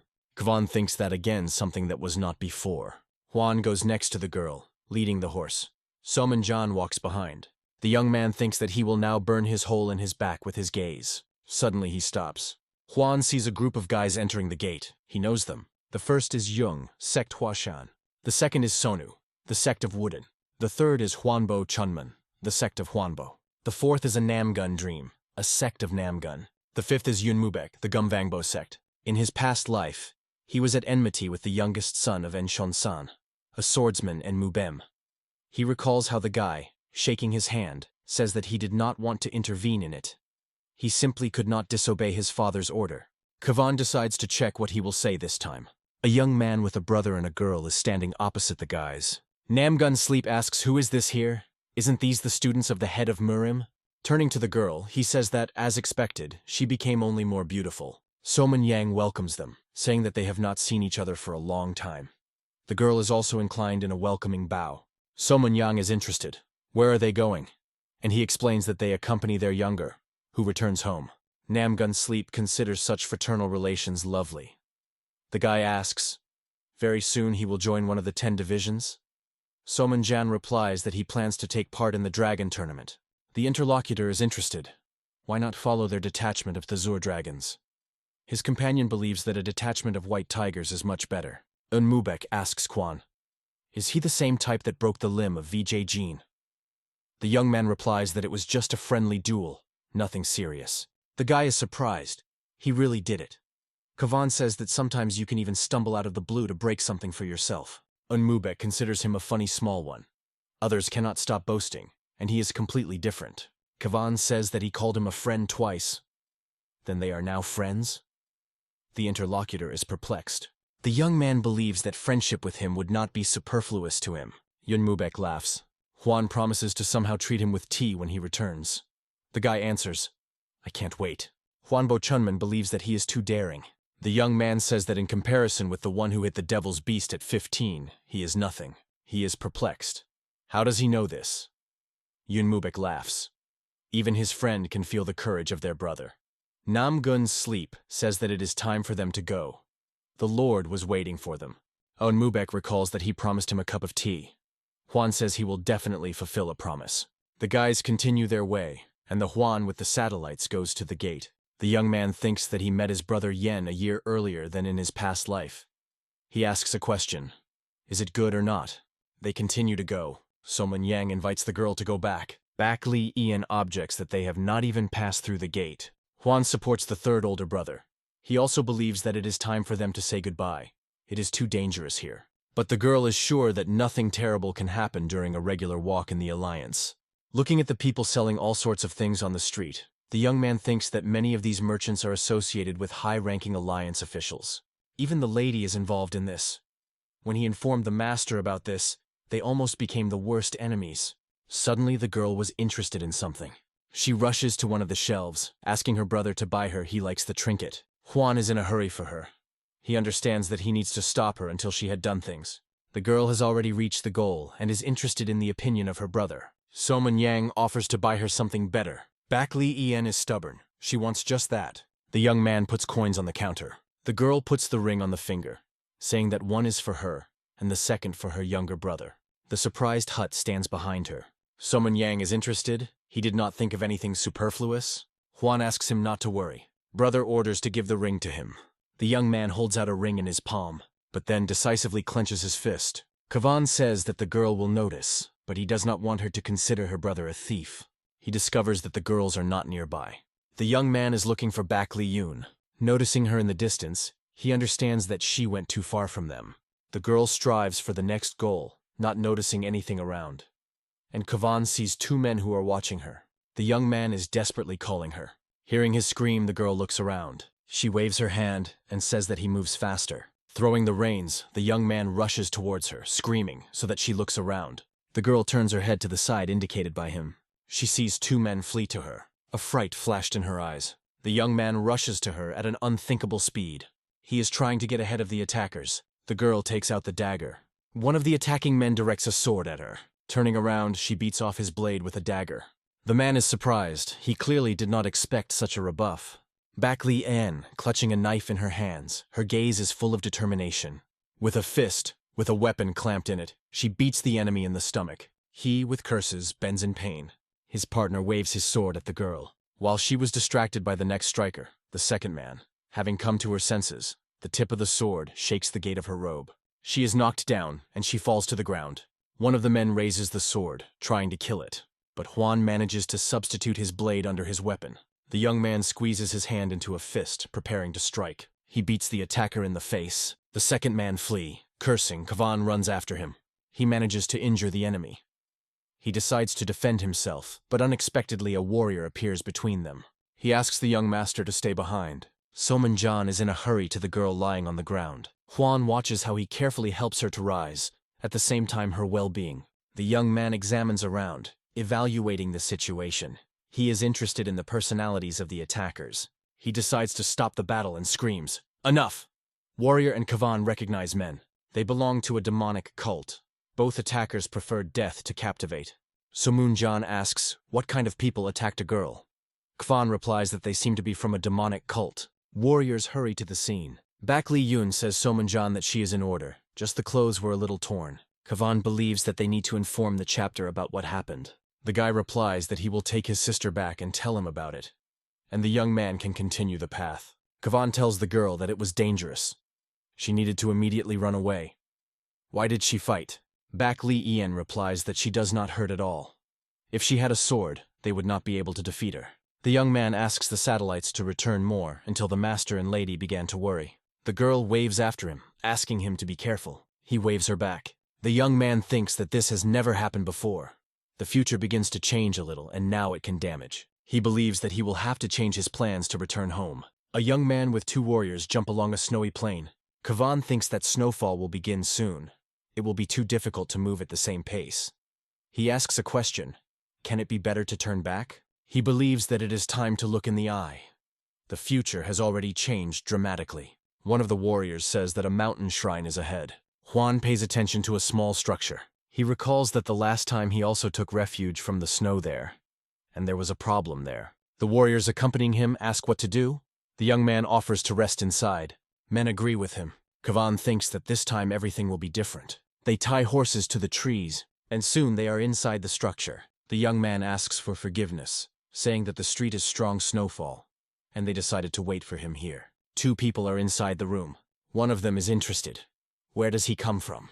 Juan recalls that his name was Nguan. He says he goes home from Eskzi. The interlocutor asks, where? And the young man says that they go to Li's estate. The man again asks the question. And there by chance does not live a man named En. The young man asks, is he familiar with his father? Nguan clarifies, so he is his son? Juan responds in the affirmative. The man rising says, it's nice to meet his son here. Standing next to his friend, he declares that he is interested in what face will be his father if he beats the young man right here. Warriors accompanying the hut are forward, asking him to stay behind. The young man says that he does not know the man, but sees that he quite hates his father. He knows, of course, that these two suffered from Li's hands in the distant past, but he pretends to know nothing. Strangers are presented. One of them is the name of Nguan, and the second, still not interfering in the conversation, to Hajin. He, too, really wants to kill Father Skan. One of the warriors is interested in their intentions. Men answer, are they not visible? And let them try to stop them if they have enough spirit. Warriors warn that they attack them if they come closer. Nguan replies that he doesn't care, and rushes on the attack. His friend follows him. A fight is tied into which the Juan has not yet interferes. Warriors barely restrain the onslaught of opponents. The young man believes that the situation is under control. In fact, men are not as fierce as it may seem at first glance. Tahajin says he was a daredevil, since he was able to remain calm in such a situation. Juan answers, let's see who will need courage. Trying to kill a student of a military clan, they risk becoming the enemies of the Alliance Murim. Men are unpleasantly amazed at the perspective. Tahajin, lowering the sword, says that nothing happened after all. They just friendly exchange skills. Juan replies that it will be seen, how the chapter will look at it. The man is interested. Who is he? And is it true that he is a son? The young man responds in the affirmative. Men cannot understand why, in this case, he is among the villains of the Alliance Murim. The door is opened, and the person accompanying the praise asks, who is there? A man appears on the threshold, followed by several warriors. The young man says that he would never have thought that one of 3 secret swords would come to punish an 18-year-old teenager. The man asks, did they see each other before? But Juan believes that now this is not so important. The newly arrived person is surprised that he knows him. He says that now it is clear why his nephew Vaijin lost him. Kavan believes that before Hajin and his friend will not be able to leave here for their too. He explains that these people are unlikely to be so simply letting out witnesses who saw the attack on the student of the Alliance Murim. Men are forced to agree with him. Hajin says that opponents consider them easy prey. He is sure that no matter what a strong Shingam sect was, but they will have to sweat well. Uncle Vaijin gives the soldiers a command to attack. Those immediately rush to comply with the order. Nguan shouts to come closer and shows them with curses. Juan takes out the blade, preparing to repel the attack. At the same time, he radiates an incredibly powerful stream of energy aimed at enemies. Warriors who have not yet had time to get closer, throws back far. A battle is tied in which recent opponents, united, fight with uninvited guests. Sector's Shingam soldiers are forced to retreat. They want to escape to Hajin and Yunguan. One of the warriors screams to be blocked. The battle continues outside the structure. Juan slowly goes to the doorway. Uncle Vaijina believes that despite his young age, the young man's self-control is simply fine. He thinks that he has something that he does not know. The man believes that he will become clear to him in a direct collision with the braid. They slowly get closer, not paying attention to the fighting around people. For some time they stand against each other, ready at any moment to cross the blades. The man understands that the enemy is dangerous. At first, he thought to just scare him, breaking a couple of limbs. But now he thinks about the opportunity to kill him. Juan wonders, can this person win? There is no more time for thought. Opponents rush towards each other. Their power flows manage to clash even before their swords are crossed. Warriors are forced to stop and cover their face with their hands, because the energy hurt everyone around. Juan is determined. He moves fearlessly towards the enemy. The man is amazed at what speed he moves. He also rushes towards the young man. Juan waves a blade, reflecting the attack. He owns the weapon simply masterly. Then he attacks, thinking that if he fought before the Rebirth, he could not reflect so many swords. He understands that he has no choice. There is only one way to turn the current situation. Opponents rush towards each other. The man is confident in his imminent victory. A blade appears in his hand, and strengthening it with energy, he throws weapons into the approaching young man.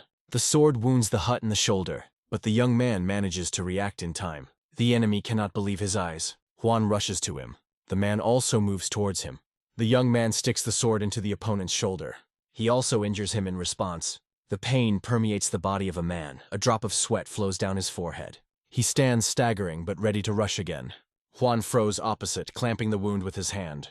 The man did not expect that the young man would attack him, intending to kill both of them. Juan asks, does he plan to fight to the end? Some warriors of the Shin'em sect are dead. Those who fought on the side of the young man stand nearby, watching what was happening. Supervision warriors are ready to perform on the side of the young master. The faces of Nguyen and do not express friendliness to Hajin. The man lowers the sword. He gives his people to follow him. Turning around, he tells the young man that his teacher would prefer not to raise a fuss. He believes that Kavan is a smart guy and understands what he has in mind. The young man tends his head in silent harmony. In any case, the Shin'em sect was support for the leader of the alliance. Staggering, he goes to the room. Already in the doorway, forces leave him, and the soldiers are in a hurry to his aid. Kavan asks them to behave quietly so that the opponents do not notice anything. Otherwise, they can return. The young man assures that he is in order. Just a small hole in the body, nothing serious. He believes he was lucky. If Galvai went to the end, he certainly could not stand it, and would have died right there. If this happens again, then he will definitely die. Juan, accompanied by warriors, Nguyen and Tukadjin, is approaching the home of the house. The servant recognizes the young master. The young man asks him to calm down and go inside. Does it ask what has been shaking? Who dared to injure his son? Juan, sitting at the table, asks him to calm down. The father replies that he cannot be calm if his son does not have a living place. He turns to men asking, is this their hands? Hajin answers, why do they need it? The young man says that everything is in order. He repaid the culprit with the same coin. The father believes that it could not be otherwise, but he is interested in who it was. The son answers, the secret sword Galvai. Is it surprised? Galvai from the Shin'em sect? He cannot believe that his son is not joking. Why should he attack him? But the most important thing, how did he manage to injure such an enemy? Hajin says that he does not even believe his child. His disgusting character has not changed at all. The man asks, would he believe in his place? He replies that he saw everything with his own eyes. Lee believes that it makes no sense for them to lie. He thinks, maybe Kavan became truly strong. The warrior asks, perhaps they should begin the treatment of his wounds? Father is interested. How bad is everything? The young man replies that neither bones nor tendons are damaged. Kavan is sure that in a few days he will be in order. The man is interested. What happened? Why did Galvi attack him? The young man talks about a fight with Vijay Ginom and that he broke his knee. Because of this, his enemy was forced to return home, he adds. Lee laughs. He says, these guys are just clowns. They do not even think about the tricks of their son, but dared to touch his child. Juan replies that they decided not to inflate the problem from this, so as not to disturb the master. The father believes that given the character of Baeklyhu, they did everything right. But the man is sure that this will not end there. Very persistent and insidious people are configured against him. Juan asks, does he know Shin'em sect well? He replies that it is very good, just like his teacher. The young man says that he wants to ask his father something. Kavan is interested.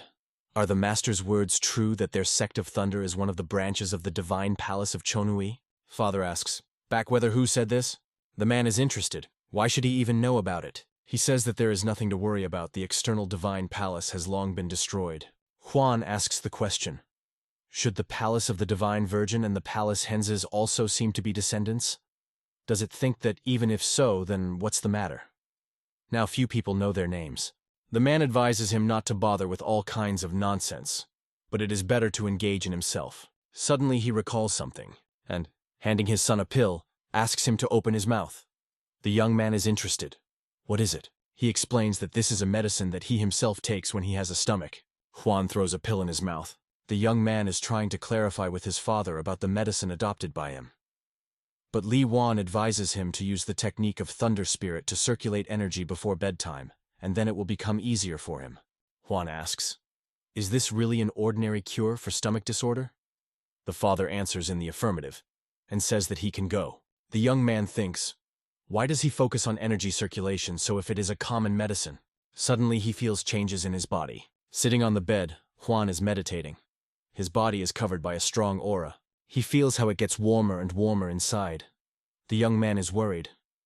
Was the medicine spoiled? He plunges into deep meditation in order to simultaneously use the technique of the Thunder Spirit and the technique of the Righteous Hand of Chunhui Heaven. These techniques initially have the same origin, so when using simultaneously, this does not cause him serious rejection. Li Huan opens his eyes only after the end of the 4th circle of meditation. He considers it impossible that his inner force has grown at least 20 to 30 times. What kind of medicine did his father give him? Did they also have such an elixir that was passed down from generation to generation, as in other families? He thinks that this is not surprising. After all, they are the descendants of the divine palace of Chunhui. The young man believes that the father will tell everything when the time comes. Li sparse the corridor in thought. He wants to knock on the door, but does not dare. The man asks the question, did the son dealt with? If he could not, then he would help him. He continues to walk along the corridor. Is it surprised? When Huan managed to grow like that, he continues to worry. The man thinks perhaps half would be enough. He opens the door. Li is very surprised. He asks a person sitting at the table when he came. The man answers, just, is it interested? Why? Why doesn't he rest in his room? The interlocutor asks, what did he do with what he gave him? Li says that of course he ate, but he does not believe him, and orders not to lie. The owner of the house looks discouraged. The guest says that he feels the smell of pills on the table, but she is nowhere in this room. He also does not feel her smell in Li's breathing. The person clarifies, he did not eat her? Li believes that he has a scent like a dog. The interlocutor asks him to say honestly, what happened? The man replies that he gave her to his son. The guest is unhappy. He reproaches Wan for being tormented, taking it out for him, and he gave the hut. The man says that his son returned after a fight with Gal V, where he received a blow with a sword. The interlocutor cannot believe that it is a secret sword Gal V. Li Wan explains that his son beat a guy named Vi J Jean, and then his uncle came to take revenge. The guest does not understand. Why should an adult intervene in children's showdowns?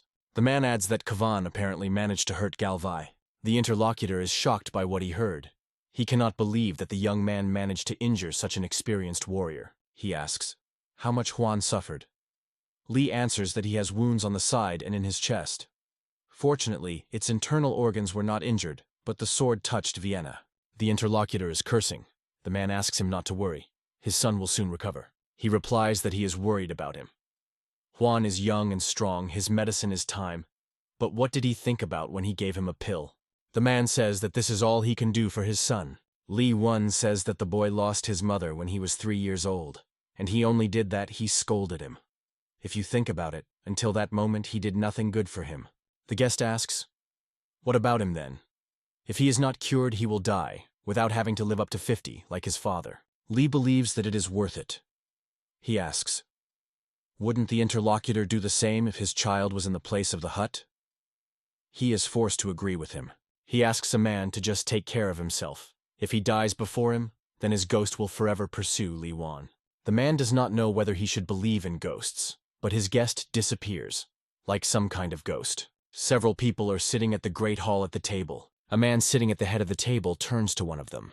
So he tried to kill the daughter of the head of the alliance, but failed? He answers in the affirmative. The elder is angry and sprinkled with curses. He believes that if they began to act, they had to bring the matter to the end. All that they did was only strengthen their vigilance. The man says that the commander who made a hasty decision was immediately executed, and the strategist, who incorrectly evaluated the situation, had a groaning his eyes. The elder is interested in what damage these actions caused an alliance. He asks, how did it happen that the methods of solving problems remained the same as 100 years ago? One of the men offers, since it went for that, then you can send the soldiers to Eskshi. The elder tells them to close their mouths. Another sentence sounds, first send the soldiers to Lone. The elder decides to do it. One of the people sitting at the table says that there are rumors about the amazing skills of the younger student Baeklyhu. He asks, why don't they kill him before he becomes a threat to them? The elder turns to him, calling him Guido. He asks, "Is the young man so dangerous?" The man replies that he heard that he had given 2 experienced warriors in the blink of an eye. The elder believes that he really needs to deal with him until he is strong. Guido asks him permission to immediately send their guys to him. He refuses, offering to use those inside the alliance. The wounds of the hut dragged on faster than he expected. Nguyen and did not leave for Hajin. They preferred to stay in the estate of the family and not wander around the neighborhood in the cold winter.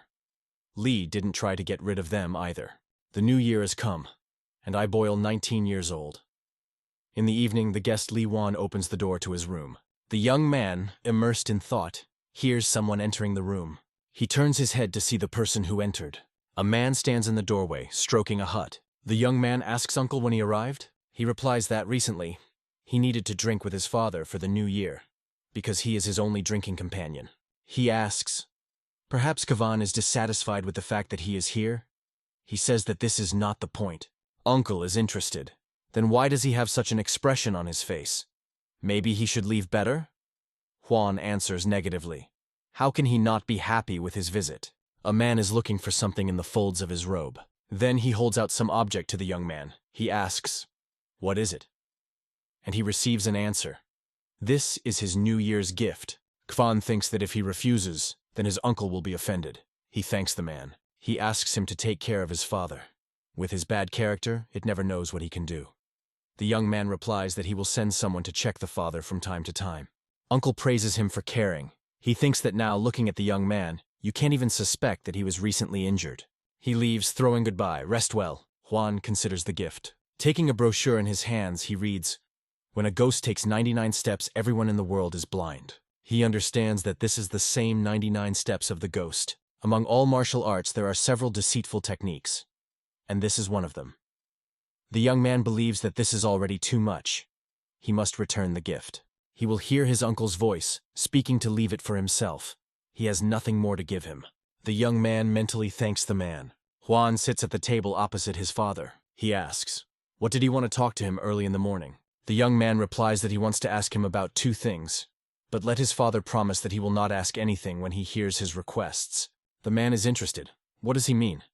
But Kavan says that at first he should make a promise. The father agrees and fulfills his request. Kavan says that in the next 2 years he does not leave Nosan. The father is surprised, but agrees to do this. He already had no plans to go anywhere. Lee waits when the son will voice the second request. Kavan says, when a woman comes to him and asks him to go somewhere, in no case do not come with her. Father laughs. Which woman will want to seduce such a cripple like him? But the son insists that he fulfills his request. Li Huan leaves the house, but feels restless, because he can do nothing more. The father believes that the son grew up very quickly. The man looks after the removing praise and his companions. 2 days later, the young man reaches the Alliance Murim. The warrior accompanying him says that he will return to Kojondan. Huan thanks him, and says goodbye to him. I heard a lot about Hajin about the Alliance, but I have never been here. He considers him frighteningly huge. Juan promises to talk with the master and find out if they can organize a place for them in Kojondan. The man asks, isn't this a detachment of the leader's security? The young man responds in the affirmative. He asks to Hajin, does he really think that they will accept such as him? Juan replies that he and his father will be entrusted for him. Li has already given his consent. The man thanks him. The young man says that you should not do this, to Hajin like an uncle. Noticing tears in the eyes of the interlocutor, he asks in surprise, is he really crying? But he categorically denies this. Juan stands in front of the master, sitting at the table. He reports his return. Baeklyhu asks, how is his father doing? The young man replies that he is in order and is interested. How is his younger sister? To which he hears in response that everything is fine with her too. The master says that he has a question for him about that incident. Soman Yang said that he recognized demonic cultists in those people. Why? He replies that they knew that the girl was Baeklyhu's daughter and attacked her. Who else, except for a demonic cult, is enough courage for this? The master is forced to agree with him. Kvan says that the techniques that they used in battle were similar to descriptions of the martial arts of the demonic cult, which he read in the book from the library. The teacher asks, is he sure? And he receives an affirmative answer. In the library of the Alliance, Murim really has dozens of books about martial arts related to a demonic cult, so this is not quite a lie. The master says that he will discuss this with military officers, and he can go to rest. Huan says goodbye to him. The man hides him. The young man asks, "What's the matter?" Baeklyhu says, "If his wife will be rude, then let it be just patient." Huan goes to the mansion where the family of the master lives. He welcomes his older brother. Baeklyhu asks, "Already returned?" At some point, the elder brother began to keep the distance between them. Perhaps he considered the hut with his opponent. A child calling him an uncle runs to the young man. When the daughter of the older brother, Hong, welcomes the young man, all the resentment disappears. Raising the baby in her arms, the young man says that she became even more beautiful. Baeklyhu asks, "He was going to stay here? He no longer needs to say hello to anyone?" The young man puts the girl on the floor and replies that he needs to go. Huan sees Baeklyhu. The girl is upset. She asks, "Is she really the very last?" The young man answers, "Of course no. Still remained mistress and other brothers." The girl's mood is changing. Smiling, she says that then he can go. Huan sighs in relief. Now it remains only to wait for the mistress and brothers. The second and third brother simultaneously return to the main house to dinner, as if they had agreed in advance. When the family gathered at the table, the lady asked the question of the question. Why did he take her daughter out into the street? The woman believes that he had to send her back and not walk with her. She says she will not repeat twice. If something serious happened to the girl outside, then he would be to blame. Baeklyhu asks her to stop. His brother does not even climb the throat. The lady believes that just because of this behavior, Kwan completely stopped obeying her. The girl says that the young man could not do anything. She pressed on him. Mother asks, "Why is she so stubborn?" Kwan believes that they were still easily escaped. Nguyen and before Hajin stand against two warriors on the training ground. Huan is located next to the head of Kojondan Baeklyhu, the elder brother Baeklyhu. The man says he heard about his good skills. If his family is vouched for before Kajin and Nguyen, then, everything is in order. The young man thanks him. He thinks, was his father such a reliable person? Kwan says that he still has several things, and he needs to leave. Baeklyhu releases him. And Mubek drinks tea. He says that the drink is really wonderful. Kwan explains that tea is from Gunsan, and he is glad that the guy liked the drink. He asks about the purpose of his visit. He does not think that Kwan came to him to treat him with tea. The young man asks the question, if the elders of the family will force him to make a choice that he does not want, what to do? The guy replies that in his place he would not obey him even under pressure. Huan clarifies, regardless of the situation. Yun Mubek believes if forcibly force yourself to do something, then you can only harm yourself. So even if the choice hurts someone's feelings, it is better to follow your heart. The young man thanks him for the advice. He thinks that what the guy told him today may not affect what will happen in 2 years. Nevertheless, he thinks that he chose the right path. Kwan mentally turns to Yun Mubek. If he forgets about it, then the young man will remind him. In the corridor, he meets the servant. He reports that he was ordered to appear in Chonap in the case of an investigation of an attack on Baeklyhu. I pour up to change my plans. Chonap is an organization involved in the investigation of cases and compliance with the law in martial arts. There, Dunhan, an investigator of the first level of organization Chonap, awaits him there. The man seems to be pupped. The young man calls his name. Dunhan says that he is here due to the investigation of a recent incident. Huan replies that the investigation has already been completed. The man believes that there are many incomprehensible moments. He asks, did the young man saw the attackers that day for the first time? Huan responds in the affirmative.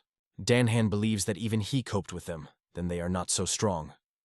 He asks, how does the young man thinks why they attacked the daughter of the head? Huan wonders.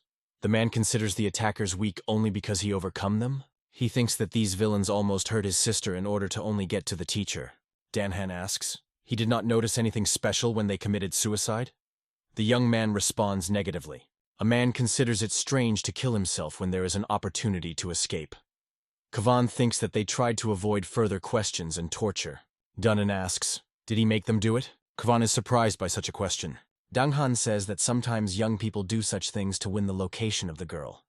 When you save young people from danger, it is very easy to win their sympathy. Everyone knows that any of the Thunder Sect dreams of getting the daughter of the head of the clan. Huan asks, when he married he also used something like that? The young man considers this behavior disgusting and says that he would never do anything like that. He asks, does Mr. Investigator really believe that someone from the Thunder Sect can think about such things? The guys familiar to him are completely different, unlike people from the Sag sect. Dungra is interested. Is he laughing at him now? Huan answers. How does he laugh? A member of the Thunder sect laugh at him, the investigator of Chonap. An angry man emitting powerful energy says, he must understand that if he became a student of the head of the clan, this does not mean that he can always be under his protection. Huan replies that he would say the same to him. The man understands that the young man has no problems with the perception of his energy. He decides to attack the hut, and directs a powerful energy blow to him. Several ghostly hands are aimed at the young man, but he easily restrains the onslaught. Dunk Kakan understands that the young man is very strong. Kavan says that it seems that the man forgot whose student he is. The investigator does not intend to give up. The young man warns. If he thinks to use the forbidden spell, then he would advise not to do this. Otherwise, he will be forced to pull out the sword, and then with pleasure will show him what he is capable of. Dankvan freezes in confusion. He is mentally cursing. Kavan says that if everything is on this, then he leaves. The investigator hardly squeezes out an affirmative answer. The young man slowly unfolds towards the door. Dankkin looks after him. The man remains alone. He mentally scolds himself for having lost his mind because of some boy. Uncle Dunwan, the head of the Chonbul sect, enters the room. The man asks him for forgiveness, saying that he showed himself on the worst side. The head of the sect believes that Huan is not an ordinary student. He is sure that he should still report this to the higher. He thinks that it is better to immediately get rid of interference until they became a problem. After the investigation, Li Huan is practicing almost all the time in the training room. He is not afraid of reproaches from the mistress. Other changes in the situation do not frighten him. The young man is dissatisfied with the results. He complains that after so many efforts, his technique is still weak. Huan is upset. He later realized that it was necessary to coordinate movements with the flow of energy, and relied only on physical efforts. But now that he caught the key point, then it will be much easier for him. A few days later, Li Huan realizes how arrogant he was. During the next training, his energy was lost, and the pain was so strong that he almost lost consciousness. He is surprised. How did his uncle master this strange technique? But he still does not give up. For the sake of the Irene method, it is worth going through all this pain. Spring is nearing. Birds are circling around the house. Jagal Kojin reads a report. He is amazed at the news received. The head of the Alliance Intelligence Mimim is in a hurry to the leader. He resolutely opens the door to Baeklyhu's office. Jagal Koyan is not very happy about his visit. The head of intelligence extends a letter to the leader of the Alliance. It says that the forces of a demonic cult are moving east. More than 1,000 people under the leadership of the Elder of Chonhelkam will arrive closer to March. Baeklyhu asks the military leader. What does he think about it? He believes if they get to Bokier, the second gate located between the Chons and Chonsu, connecting the west and the east, then even Hamyun will be in danger. They should urgently send reinforcements. The leader asks, how much does a person need? Jagal Koyan wants to send a squadron of their 8 horsemen and the 10th group. Each of the 8 battalions will have 200 people. The 10th group is divided into 2 parts, in each of which there are 300 warriors. Ildan's detachment has already set off for reinforcement, which means that the military power of the Alliance Murim goes straight to the Shini province. Are they interested in Bak? Will they cope alone? The military leader replies. The number of soldiers from the province of Shaanxi exceeded more than 2,000 people. If you add another 500 elite warriors, then they will be able to win. The leader thinks that Jagal Hoyan is too self-confident. He doubts that they will be able to stop the actions of a demonic cult, relying only on their own forces. But even if he says this now, the military leader will not act at his request. The man understands that he will be very unpleasant if he overcome the leader of the demonic cult while he is at the helm, because in this case his status will change. Baeklyhu thinks that they may have to shed more blood. He gives the order to immediately send reinforcements to Hamyun. The military leader leaves to fulfill the order. The leader thinks, if 1,000 people are added, the number of followers of the cult may exceed 2,000. Or maybe there will be even more. He understands that the world that holds on the verge of forces is about to be destroyed. Alliance Library Murim. Huan sits at the table, clasping his head with his hands. Due to overwork, he went from his nose. He considers it humiliating. The situation was aggravated by the fact that it was seen by Baeklyhu, who decided that he was beaten. She thought that the older brother did it. The young man explained that recently he has been training new equipment, but he could not master it. The girl asks him to say if he needs her help. Kavan thanks her for kind words. He is upset that the girl came in at such an inappropriate moment. The young man walks around the library. Books here are divided into two categories, collected by the Alliance Murim over the past 200 years and written by the members of the Alliance themselves. The most rare and unique specimens are hidden in the underground storage. Juan recalls that in the past, when he was the head of Kojon, he went here dozens of times. He takes the book from the shelf and sits down at the table to read it. He is looking for information about the lord of the demonic cult, Honez Shim. The book says that this person is 62 years old. It is assumed that his combat abilities have reached the absolute level. According to rumors, he is stronger than the leader of the demonic cult, but there is no exact evidence of this. He completely mastered the technique of Heavenly Sword, which is among the 9 great techniques. Closing the book, Juan dooms about the technique of a Heavenly Sword. He plunges into the memories of the day when he met with the Lord.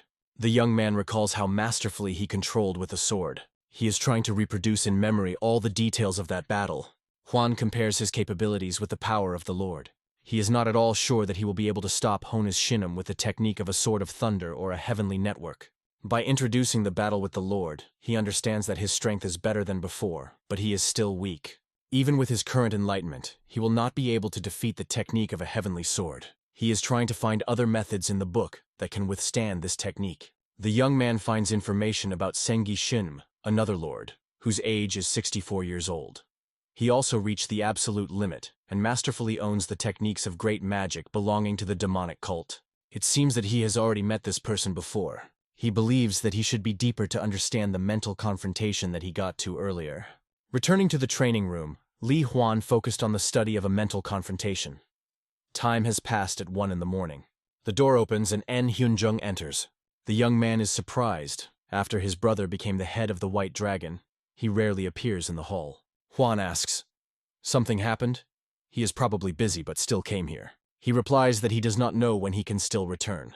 En Hyunjung says that tomorrow morning he sets off, probably in Kenyan.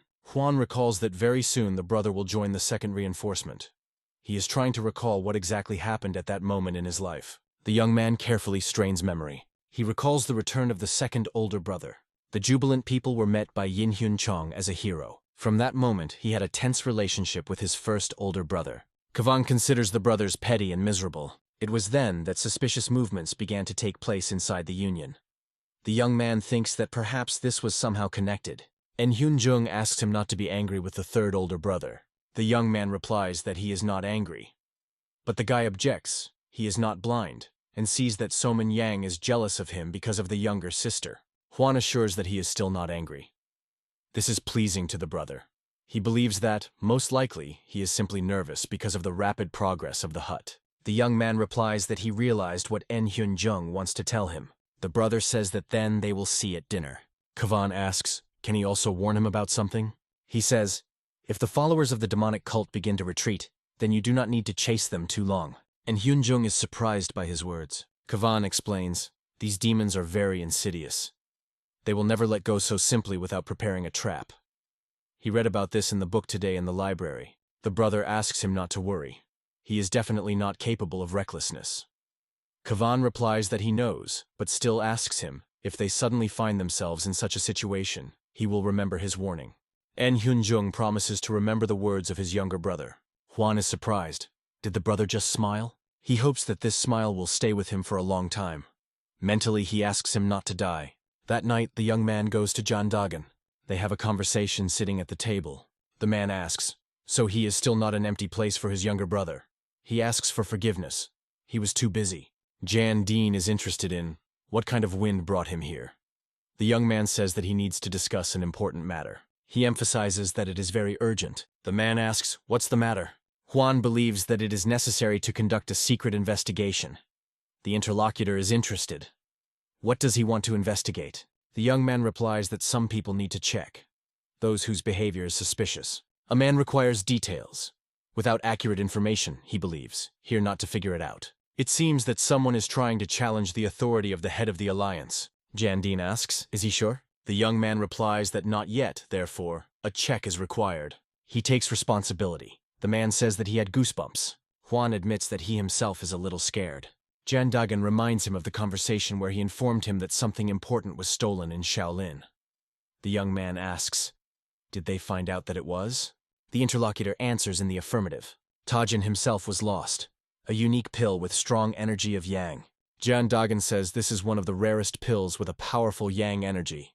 The one who stole it will now never worry about the yang deficiency. Huan is interested.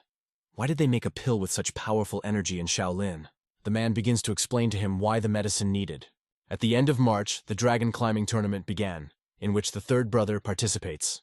Many people came to the event. Kavan also went to look at what was happening. Many strong participants gathered, and Huan worries. Will the third brother cope? The man tells the first fighters to climb the arena. They fulfill his order. In the arena there are Cook Sancha from the Zhang residence, and Sanchi, the leader of the wooden sect. Kavan thinks that the next third brother will be the next one. Warriors begin the battle. The young man believes that Sankyu has an advantage. Opponents cross the swords. Their movements are very fast. Sanchi is unpleasantly surprised by the strength of the enemy. The battle lasts only a few moments, and the Sancha sword is already aimed at the opponent's chest. Welcoming cries of the crowd are heard. Kavan thinks that his brother's turn came. He asks the question, who will be his opponent? Haik Dusa enters the arena, the leader of the Azure Dragon's detachment from the Duelman clan. Kavan thinks that the guy is a native of a small clan, and Soman Yang should cope with him. The young man notices that his brother was very relaxed. He thinks, is it really because of the opponents belonging to a small clan? But he cannot help Sumunjan. Mentally, he advises his brother to be careful with the enemy's left hand. The guy standing in the arena does not understand what is happening. Who said that something was wrong with his left hand Haik Deuce? Huan is surprised. Brother hid the weapon? A man who controls the arena asks, what happened? Someone Yang says everything is in order. Fighters hold positions and take a combat rack. The team sounds to start the battle. Opponents cross the blades. Huan watches the confrontation intensely. The guys continue to fight. Soman Yang is unpleasantly surprised by what is happening. The young man believes that his brother is still underestimating the enemy. Watching the battle, Kavan thinks that Hik is stronger than it seems. Soman Yang is forced to retreat before the onslaught of the opponent. The third older brother barely manages to evade the blow. But the flow of energy aimed at him by the enemy forces him to retreat again. Spectators are surprised. A student of the head of the backup? Will he lose? Soman Yang takes a breath. He is upset that the enemy was much stronger than he expected. The guy thinks that the attacks of Haik is non-standard, so he could not react normally. But he is sure that this is not the enemy whom he cannot win. Soman Yang rushes on the attack. His movements are so fast that it is difficult to keep track of them. Spectators are changing their opinion. They believe that the guy is good. So there should be a student of the chapter. Now Hakadosu is forced to retreat. Soman Yang believes that the words he heard about the enemy's left hand still make sense. The guy evades the attack of Haik Deuce and then decides to strike. Having committed an incredible somersault, he confidently lands on both legs.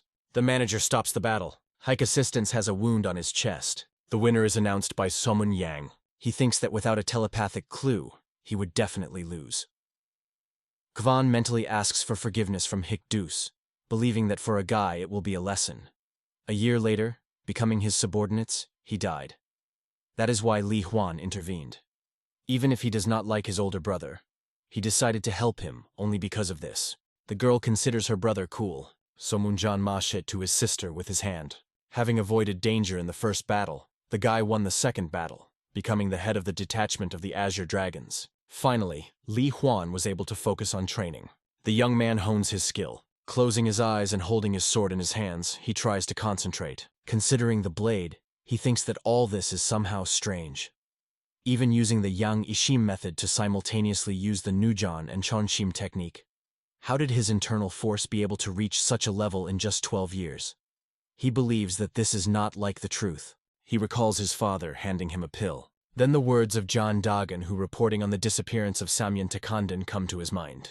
Huan thinks, did his father stole her? He celebrates such thoughts, and then recalls his uncle. The young man grabs his head. Yes, his strength grew up. But what will happen to him if the truth pops up? He is trying to understand why his uncle stole this pill. The Alliance Murim and Mage fought with varying success in Yanina, between Bogue and Hamyan. For several months, everything was limited only to local clashes, and the war did not grow into something more. Sitting at the table, Kavan reflects.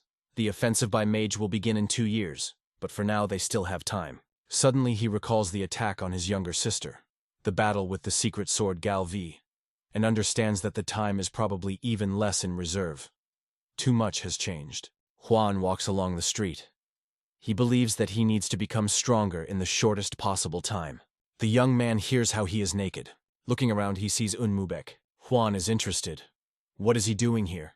He replies that he wanted to talk a little, and asks if he has time. The young man responds in the affirmative. Suddenly appearing Baeklyhu asks, what brought his brother Yen here? He replies that they had not seen each other for a long time, and he wants to discuss something with the braid. The elder looks at his brother inquiringly. He says that they talked only a couple of times. Baeklyhu says, since his brother Yen is waiting for him, then let him go to him. Kavan and Unmubek stand by the reservoir, admiring the moon that is reflected in the water.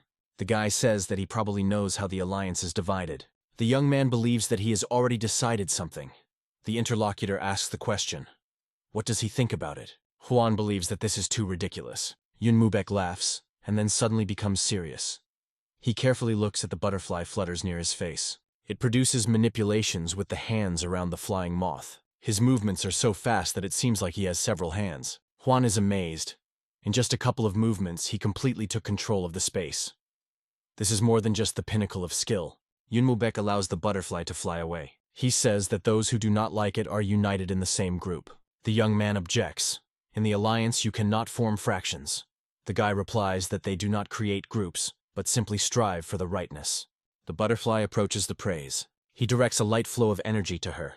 Catching her by the wings, he says that even this needs to be done quickly, quietly, and effectively, so that there are no problems. He releases a butterfly, and that flies away. Looking after her, Unmubek repeats his words, quickly and effectively, then. Juan surprised him. At such a young age, he has a skill that is not inferior to him. Kavan knows who the people are about whom Unmubek is talking about. The guy is interested. Does he want to meet his friends? He can agree on it with them. The young man believes that now is not the most suitable time for this, so he proposes to postpone the meeting. Unmubek says he is very sorry, but there is nothing to do. He will wait. The moon illuminates the mansion, in the windows of which the light burns. Jan, Dean, and Juan are sitting at the table. The man reports that suspicious movements were discovered. The young man is interested. Where exactly? The interlocutor answers, in the Temple of Elders. Several elders distributed secret letters. Juan asks, is this somehow connected with the choice of the next chapter? Jan Dagan believes that it looks like that. He is sure that they are definitely plotting something during a leader bypassing. The young man thinks, it means that this is due to the incident during the autumn bypass. He recalls the skirmish between the warriors, and he tells the interlocutor so that he does not approach them too close. Let him just watch. The man reports that he just has 2 suitable younger ones for this. He asks, maybe he should trust him? Kavan believes that if he trusts them, then he has no reason for suspicion. However, he knows these younger ones. The young man leaves the room Jundagan. Walking, he thinks that because of everything that is happening, his teacher is now not easy. But he will not allow this again. He hears how he is asked, is he a younger student of the head? Kavan sees 2 men in front of him, one of whom is striking in his growth and physique. He thinks that in a past life he met them only 2 years later, and beat them.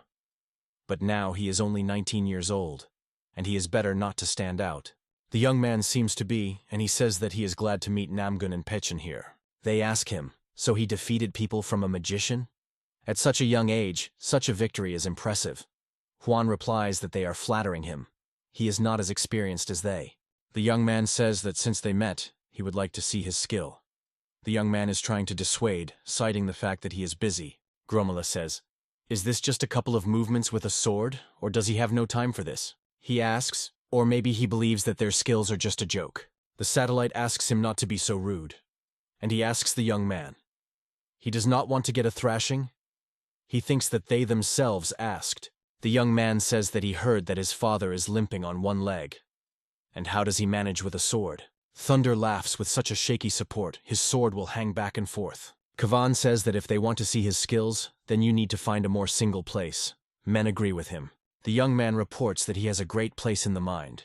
He thinks that it was not for nothing that last time he gave them deserved. It seems that they will have to teach them a lesson again.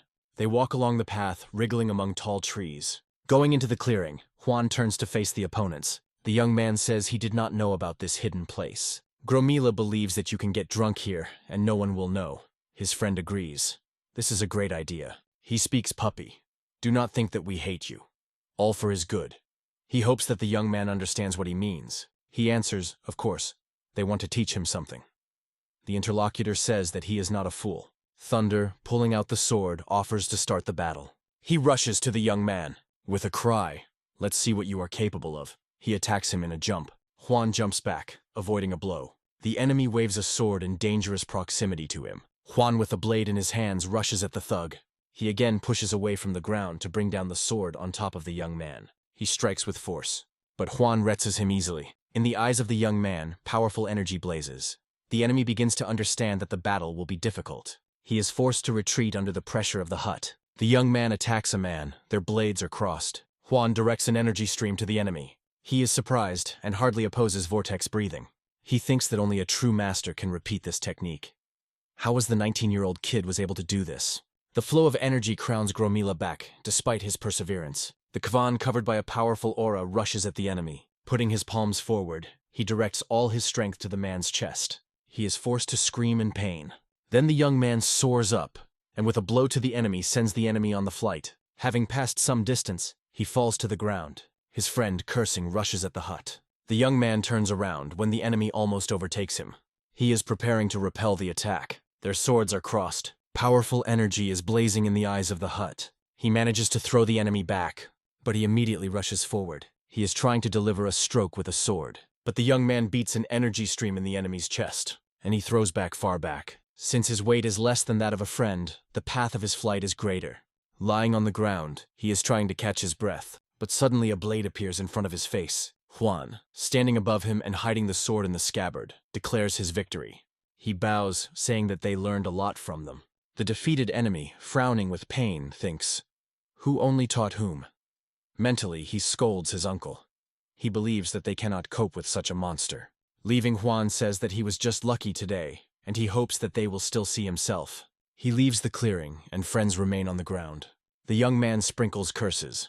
Baeklyhu runs along the corridor. Having opened the door, she screams, "Brother, I'm here!" Juan is busy training. He thinks that the girl comes here 3 to 4 times a day. She asks, what is he doing? Does it exercise again? Baeklyhu approaches the swords prepared for training. She chooses her weapon and hurries to the praise. The girl demonstrates her skills. The young man is impressed. Before, she did not reach such a level. Looking at the wiping sweat from the forehead, Baeklyhu, he thinks that something has changed again. He looks at the opening door. Somun Yang, looking for sister, enters the hall. The guys look at each other. The third older brother asks, his words to him as a wall with peas. Juan replies, can he interfere with his sister's arrival? Somun Yang believes that he should have told her directly about this. He could not hide that he did not like it. The brother accuses the young man of not intending to avoid her, so she always runs after him.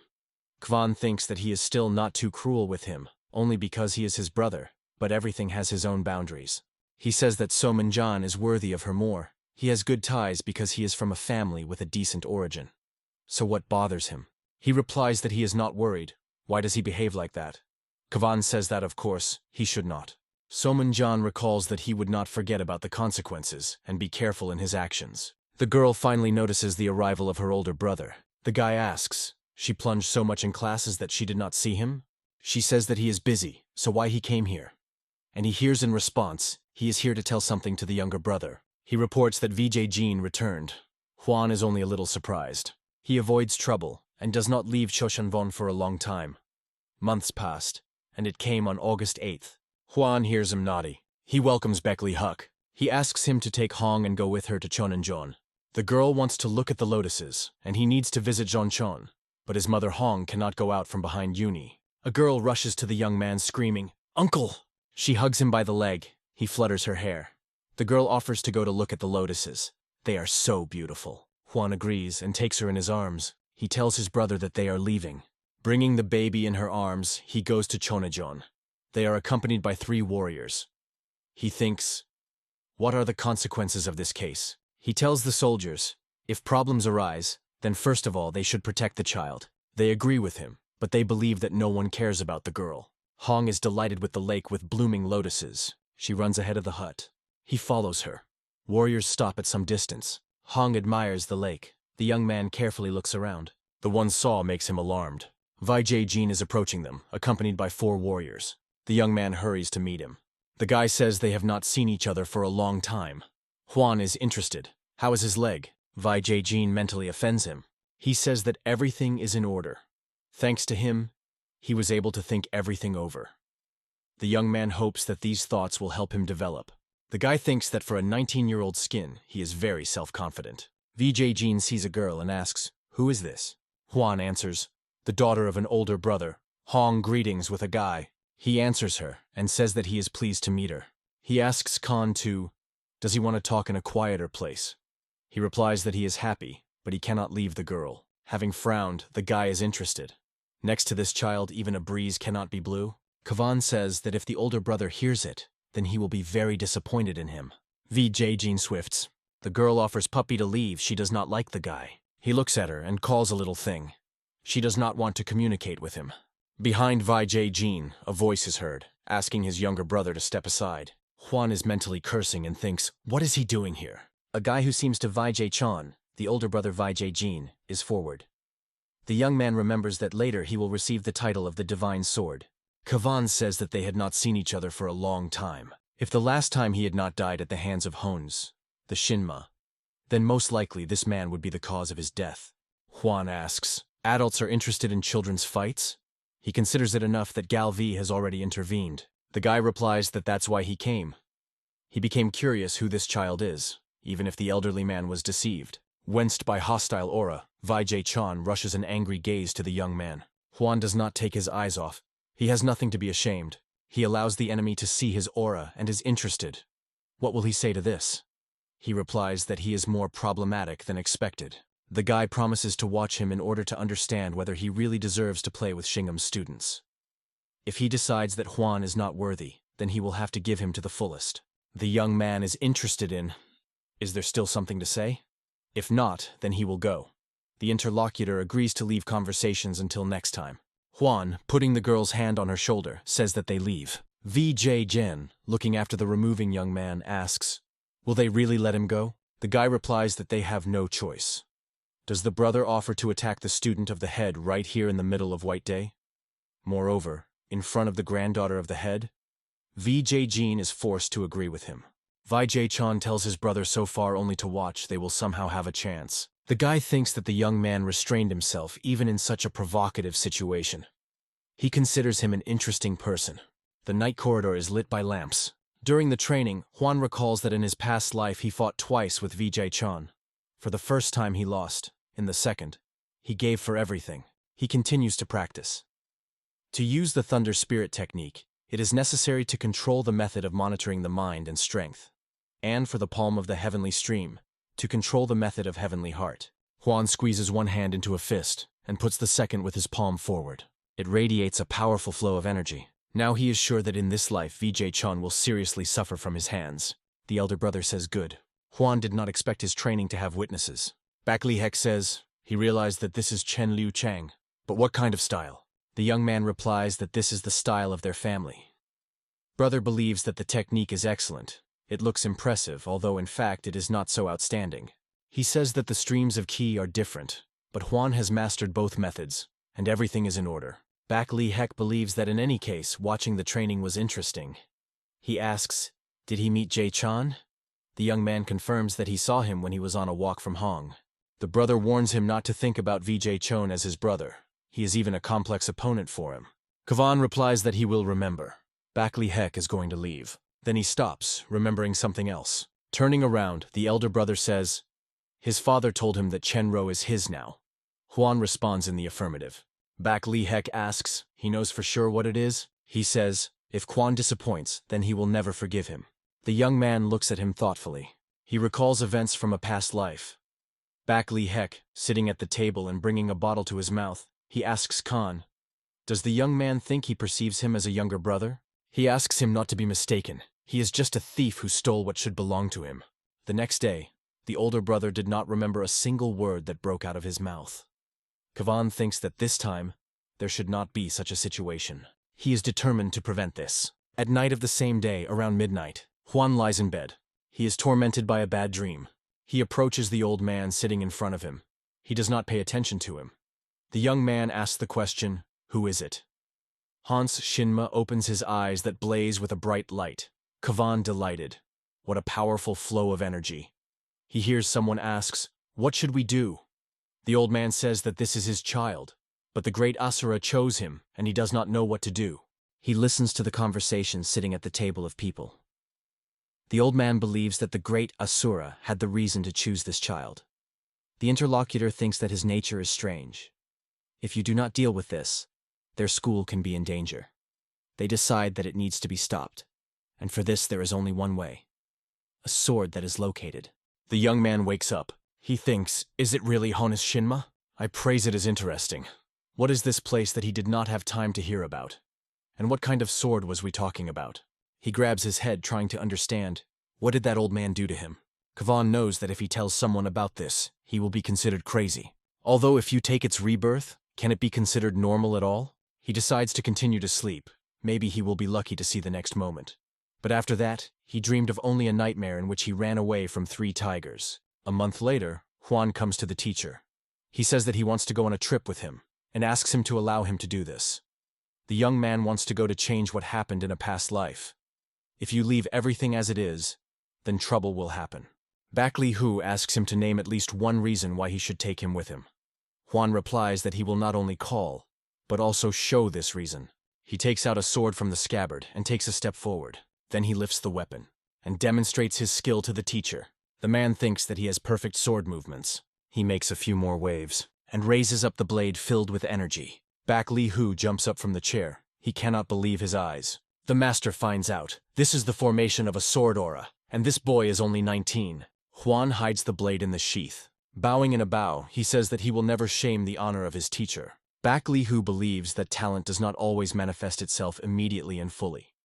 In addition, there are many in the world those who resist this. The young man says that it is better to have someone who can entrust the back than to be alone. The master asks, does he mean a demonic cult? The young man is interested. Is this the only enemy of the Union of Martial Arts? Baeklyhu says no, but the rest do not pose a threat.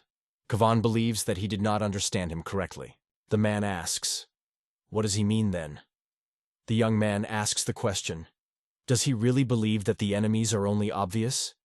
To the place of the head of the alliance claims too many people. The teacher lowers his head, thinking. He says, since even Kvan realized that there are such, it means that things were worse than he thought. The young man sees that he already knows everything. Baeklyhu believes that it would be strange if the head of the largest association on the Central Plain was not aware of this. The young man asks, because the teacher was ignored, because he could not find out who exactly the enemy did it?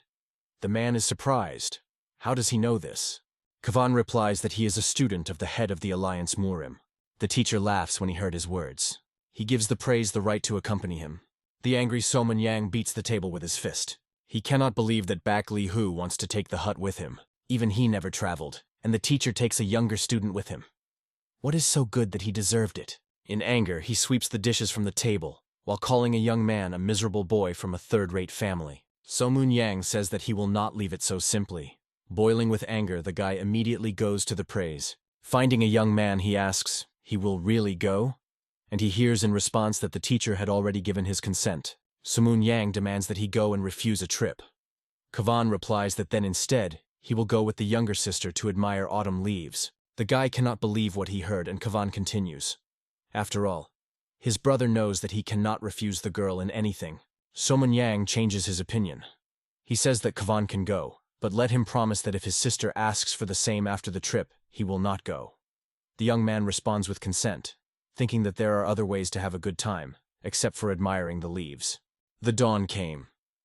Initially, the composition of the group for bypass was determined in 82 people. The warriors lined up in front of an alliance standing on the elevation. Baeklyhu, Li Huan, 60 guards, 5 elders and 15 accompanying people gathered in the square. The young man stands in the line of warriors.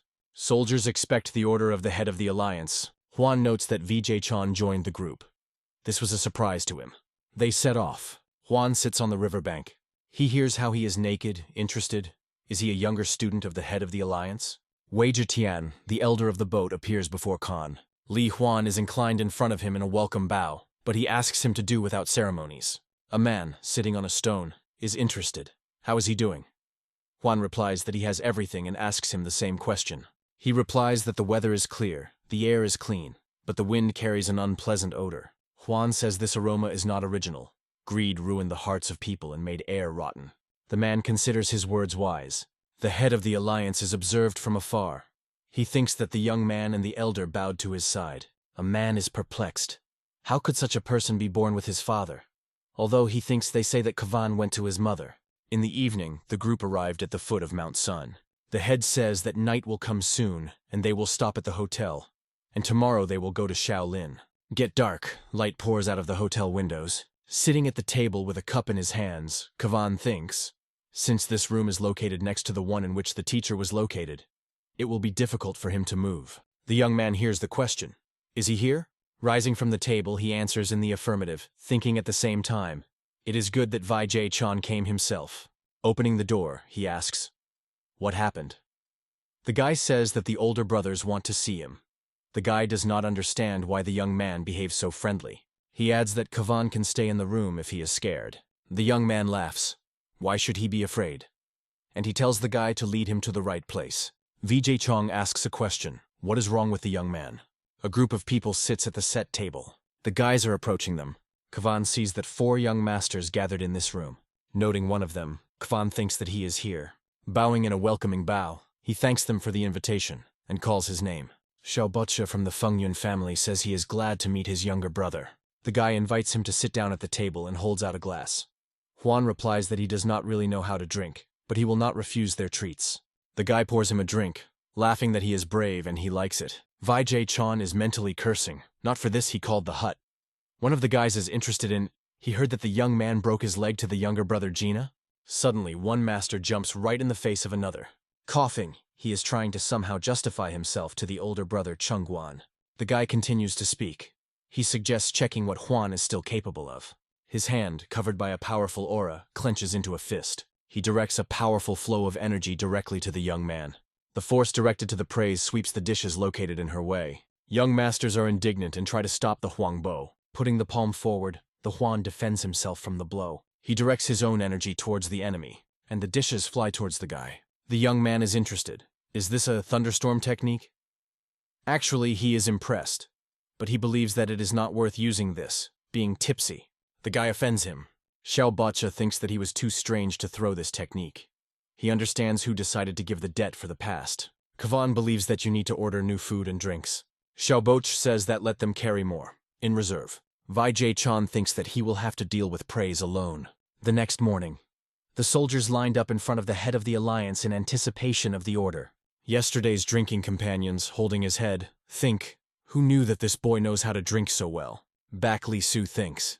It's good that he did not have to intervene. The team sounds, forward.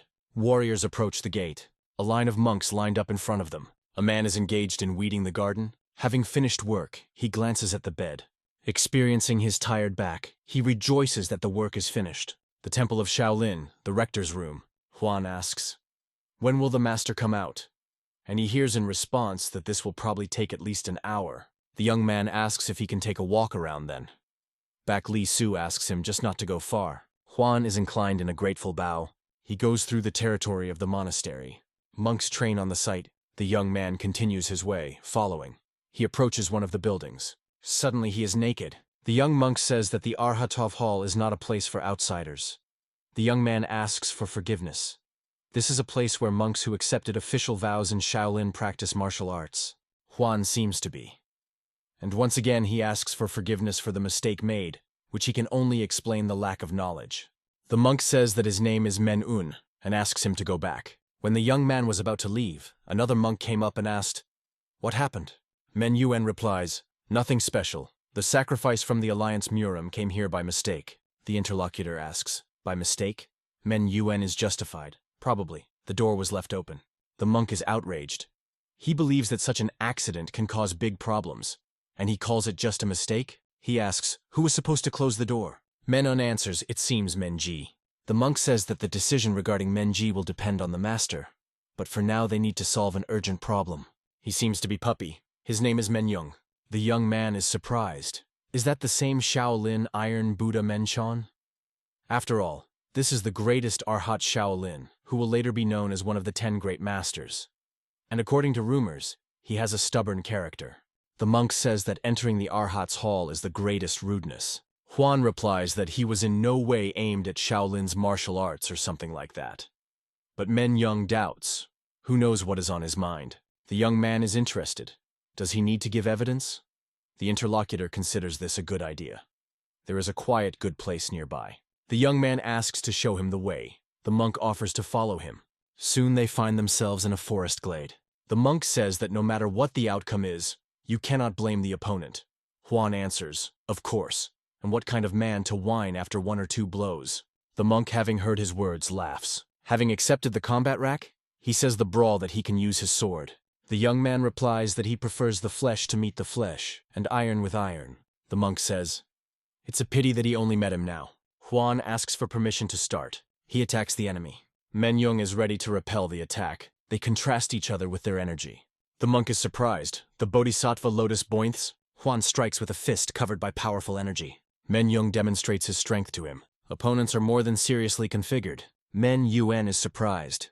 How did he deal with the technique of thousands of Buddhas? Huan, shrouded in a strong aura, attacks the enemy. He worthy of confronts the young man.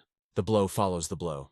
Huan again directs the flow of energy to the enemy. He thinks that the opponent is durable like an iron column. The monk is puzzled.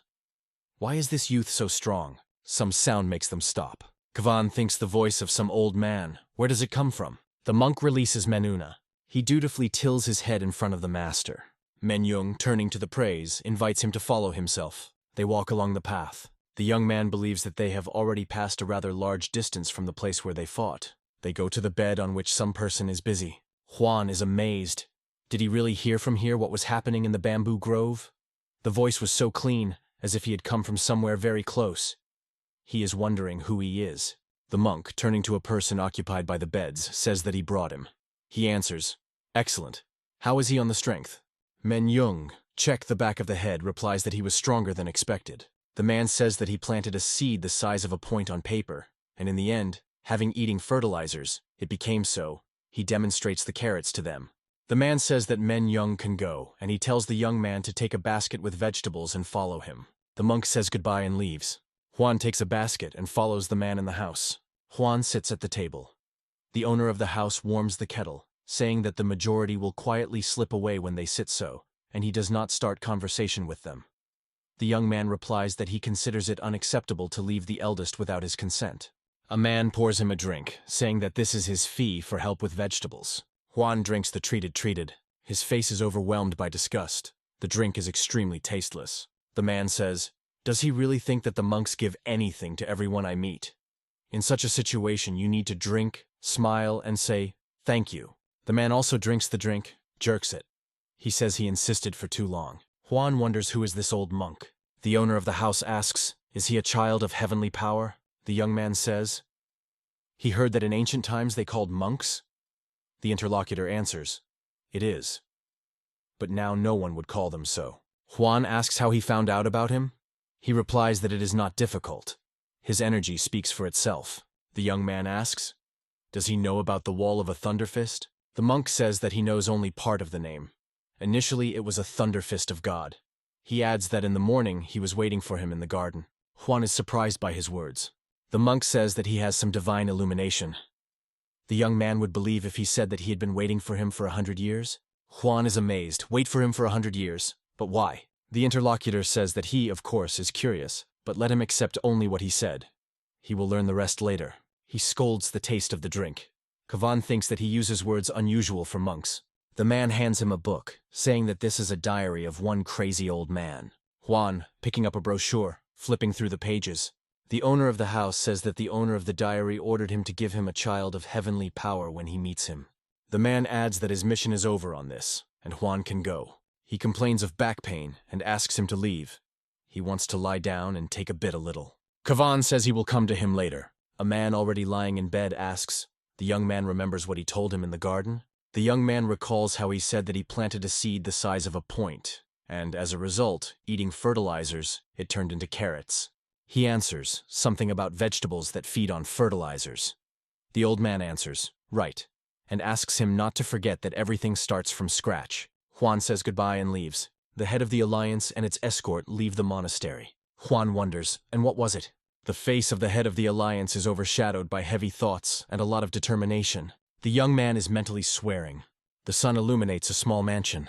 From his window, a man sitting at the table watches the warriors of the alliance Muram passing on horses. He does not understand why they are already going down. It was supposed to happen tomorrow morning. A man drinks a glass of a drink in a gulp. He tells the servant to inform that Baeklyhu leaves Shaolin. The room reigns a pogrom. The furniture is turned upside down, and on the floor there are killed people over whom there are armed warriors. The man wonders, why such a rush? He too now, it turns out, you need to rush. How he does not love it. The group is sent to the second place of destination, the estate of the Quanbo family. Kavan thinks that the master is very stubborn. It seems that his daughter went into him. Not so long ago, he had a conversation with the leader, during which Kavan asked him not to take all the burden on himself alone. Baeklyhu replied that he would be glad to do this, but there was no one who could share him with him. The young man believes that in the world there are many people who want to achieve his position. The man thinks that the only question is whether they will cope, taking possession of them. Kavan says that the master in any case does not cope alone. Baeklyhu replies that he understood everything and thinks about this question. Lying in bed, the young man considers their conversation. Suddenly he remembers something. From the folds of clothes, he takes out a diary that a monk gave him. He opens the first page and reads, "On the 3rd day of the 3rd month of the 1st year, the earth turned over, the sky collapsed, and the clouds were filled with crimson. The owner of the diary was trapped, and there was nowhere to go." The young man thinks, like a regular diary with dates. But why is his content so terrible? He continues to read. Hun Hen does not have a pulse, so he had to leave him. The young man understands that we are talking about the Hun Hen Palace, or Chonshon. Further, it is said that the divine writing of Hun Hen covers the universe. If a person reading these lines has nothing to do with this, then he should not continue reading. The severity of the universe will crush his soul and tear his mind into shreds. Juan wonders, what is the divine writing of Hun Hen? Waking up in the morning, the young man thinks that he read it at least 10 times, but did not understand anything. He believes that it would be better to sleep normally. The order is heard to prepare the horses for departure. Their detachment soon leaves. The head of the alliance and its escort continue their way. Huanbo to the sun is inclined in front of the head of the alliance, interested in, "Is everything good at the elder?" The man offers to continue the conversation inside. Guests are sitting at the set table. The meal takes place in a friendly and harmonious atmosphere. The feast is over, night came. The head of the alliance and Juan stand at the reservoir. The man says that he wants to know the details of the plan that he had previously mentioned. The young man recalls their conversation. He proposed to expose 10 sects forward if the 5 great families come against him. The master believes that not all of 10 sects support him. He thinks many will decide that 5 great families are delivering too much trouble and will not want to help him. Juan asks, "And if you make them a profitable offer?" The chapter believes that then, let him reluctantly, but they will support him. This will be support from the category of, "The enemy of my enemy is my friend," Juan asks. He can attract people at his discretion. The head of the alliance allows him to do the way he wants. Morning came. The detachment goes along the road. Kavan, having caught up with Baeklyhu, says that he learned everything about the Huanbo family. Recently, a gangster group often appears in this area. He heard that it is strong enough and can be associated with a demonic cult. The young man believes that they will not prevent them from being on his guard. A man tells everyone to be on the alert. A high probability of attack. Because of the trees, people are watching their detachment. One of the men says that their faces became wary. The second, previously observing their departure from Shaolin, replies that he sees everything. They understand that they can't do anything without approaching, but they cannot come closer. The man asks the question. The head of the guard. Baeklyhu has always been so meticulous? He thought that he took this post thanks to his brother, the leader of the alliance. He asked the assistant, did they receive any messages? He answers, the threat that in case of failure, they are awaiting a fine. The man swears. 50 years ago, when the lonely master of the sword of Guan Sejong was threatened by the fortress of demons, more than 30 famous masters of the sword, admiring him, hurried into his pavilion Ungem. This marked the beginning of the union of a white sword, which turned into one of the 10 leading powers in the world of martial arts. The head of the alliance welcomes the person whom he calls his older brother. Gai Yang Chongho, heavenly middle divine sword, the leader of the Union of White Swords and one of the 10 great swords of the world of martial arts, invites you to go to their monastery. Travelers follow him. Baeklyhu and Guy Yang Chongho had a long conversation. Most of it concerned a demonic cult. However, this was the most ordinary discussion in which there was nothing significant. The meeting ended without any achievements and agreements. The night came. Kavan, standing in the corridor, thinks that he was getting everything. Despite the knowledge of 3 internal techniques, he cannot decipher the diary. Walking through the estate, he thinks, maybe this does not concern martial arts at all. He thinks, no one said that it should be connected with them. And in the text itself, there is not a single hint. Juan wonders, is it really a simple scripture? Looking around, the young man is trying to understand where he was wandered. In front of him is a girl asking who he is. Juan seems to say that he went out to take a walk and accidentally ended up here. The interlocutor answers, if he still knows where he came, then let him get ready to lose his head. If really does not know, then only the eyes will lose. Kavan puzzled by her words. The girl considers him suspicious. It seems to her that he knows something. He replies that this is a rude assumption. When he is called suspicious, he cannot but answer the same. She says that he can think and say what she wants. Juan replies that then he will discard formality. The interlocutor begins to be angry. The young man is interested. She always kills or gives her eyes out to the lost travelers.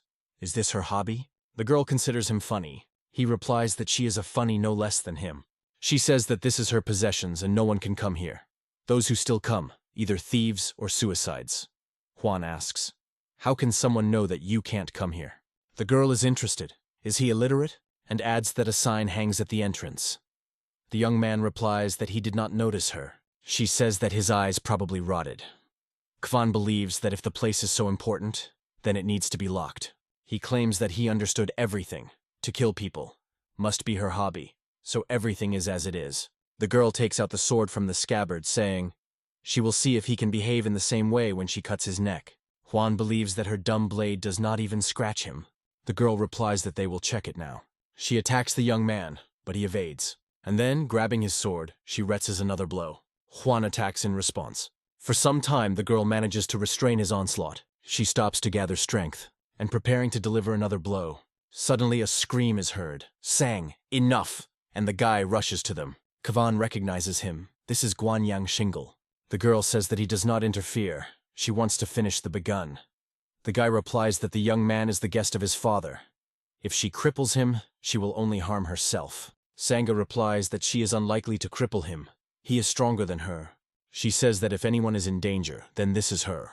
Getting angry, the girl accuses him of his duty is to look after her because he is her brother. She asks, why does he then protect the young man? Sangha leaves.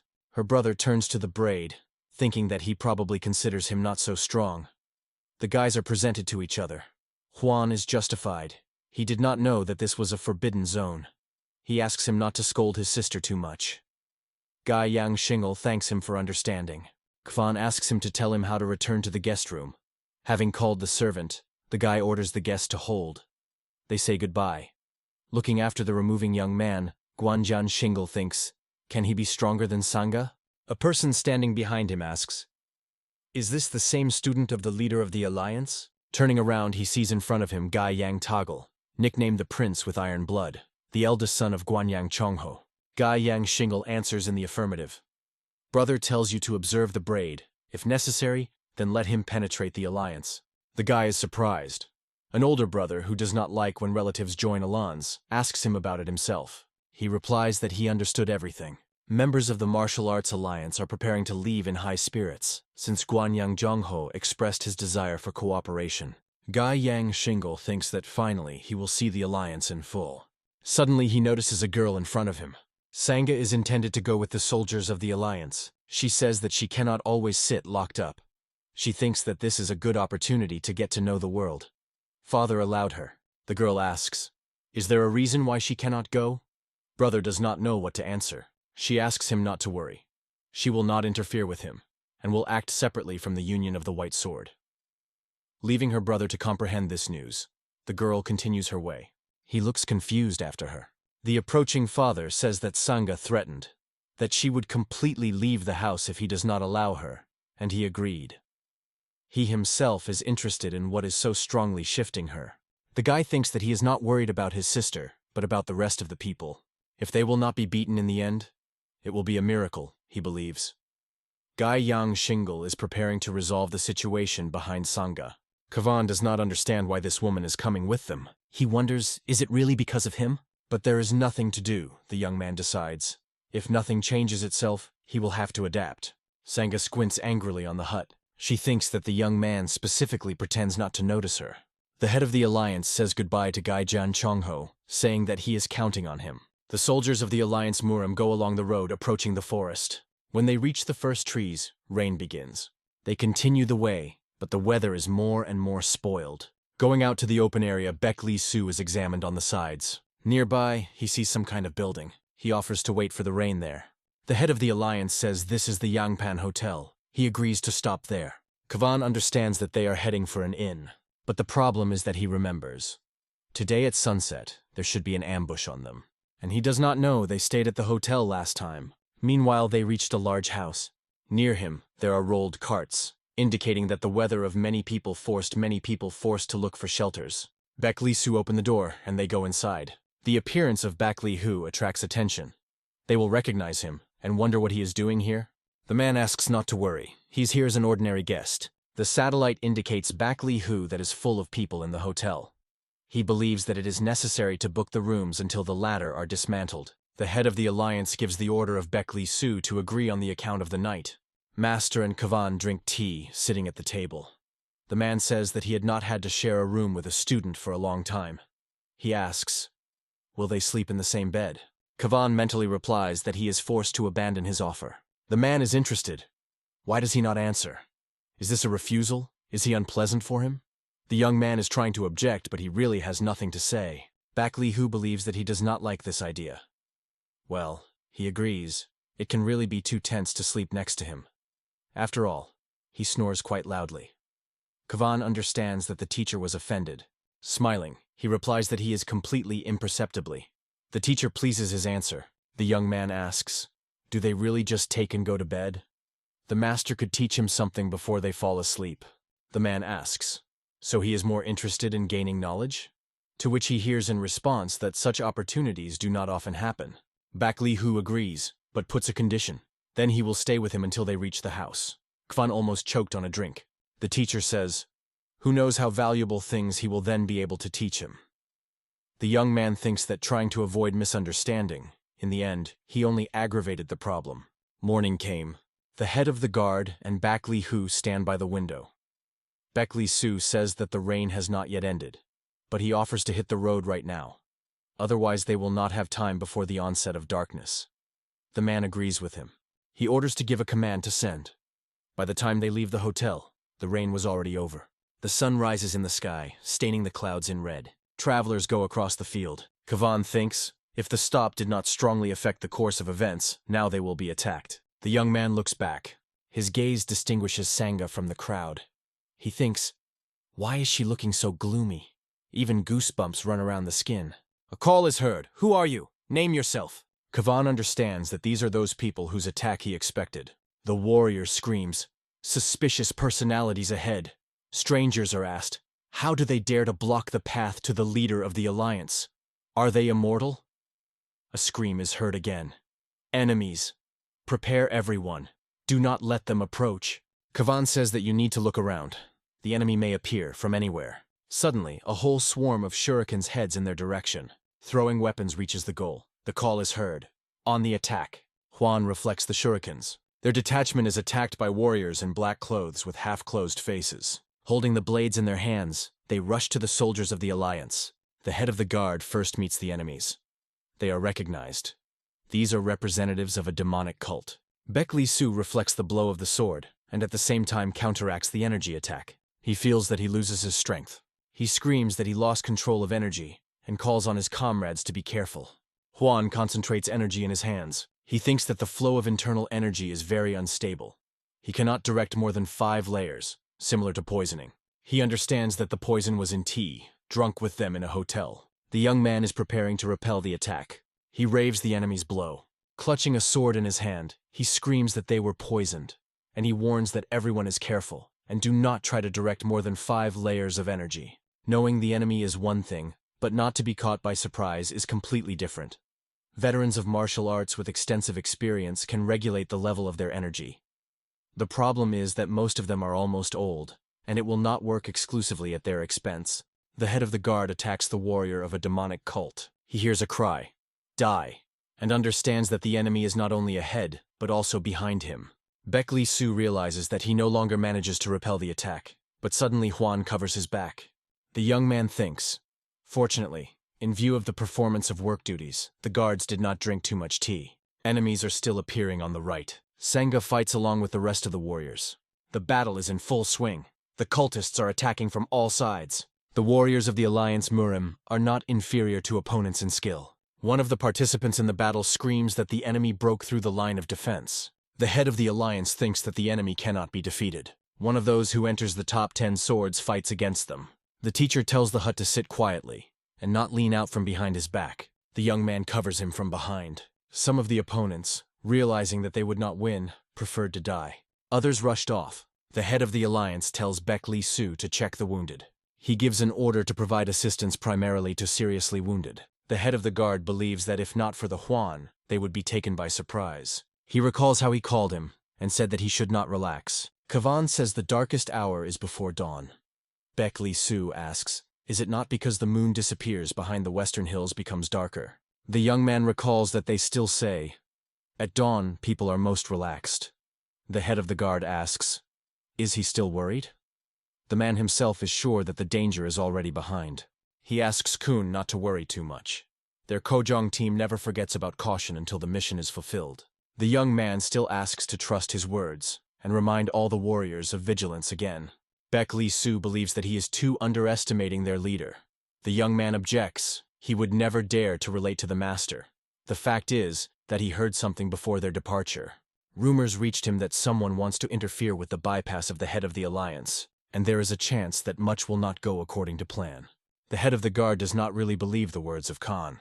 Baeklyhu Okliks the Elder. He says it is like a demonic cult. The head of the Alliance asks, are those who declare that they are not afraid in this world, would put masks? Baeklyhu rinses his people.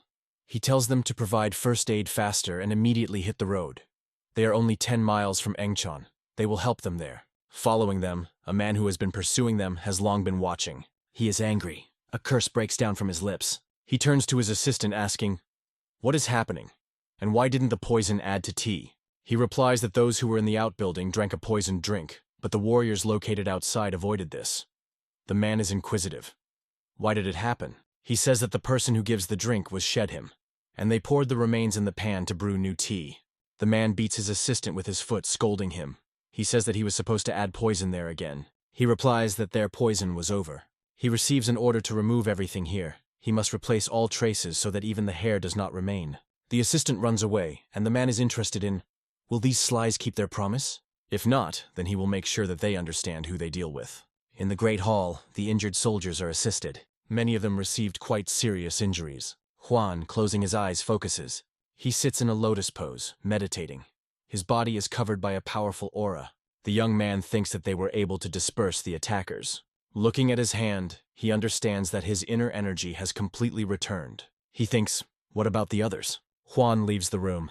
He considers the wounded warriors who are below the common room, and thinks that there are too many losses. Although they expected an attack and prepared for it, but the damage is still big.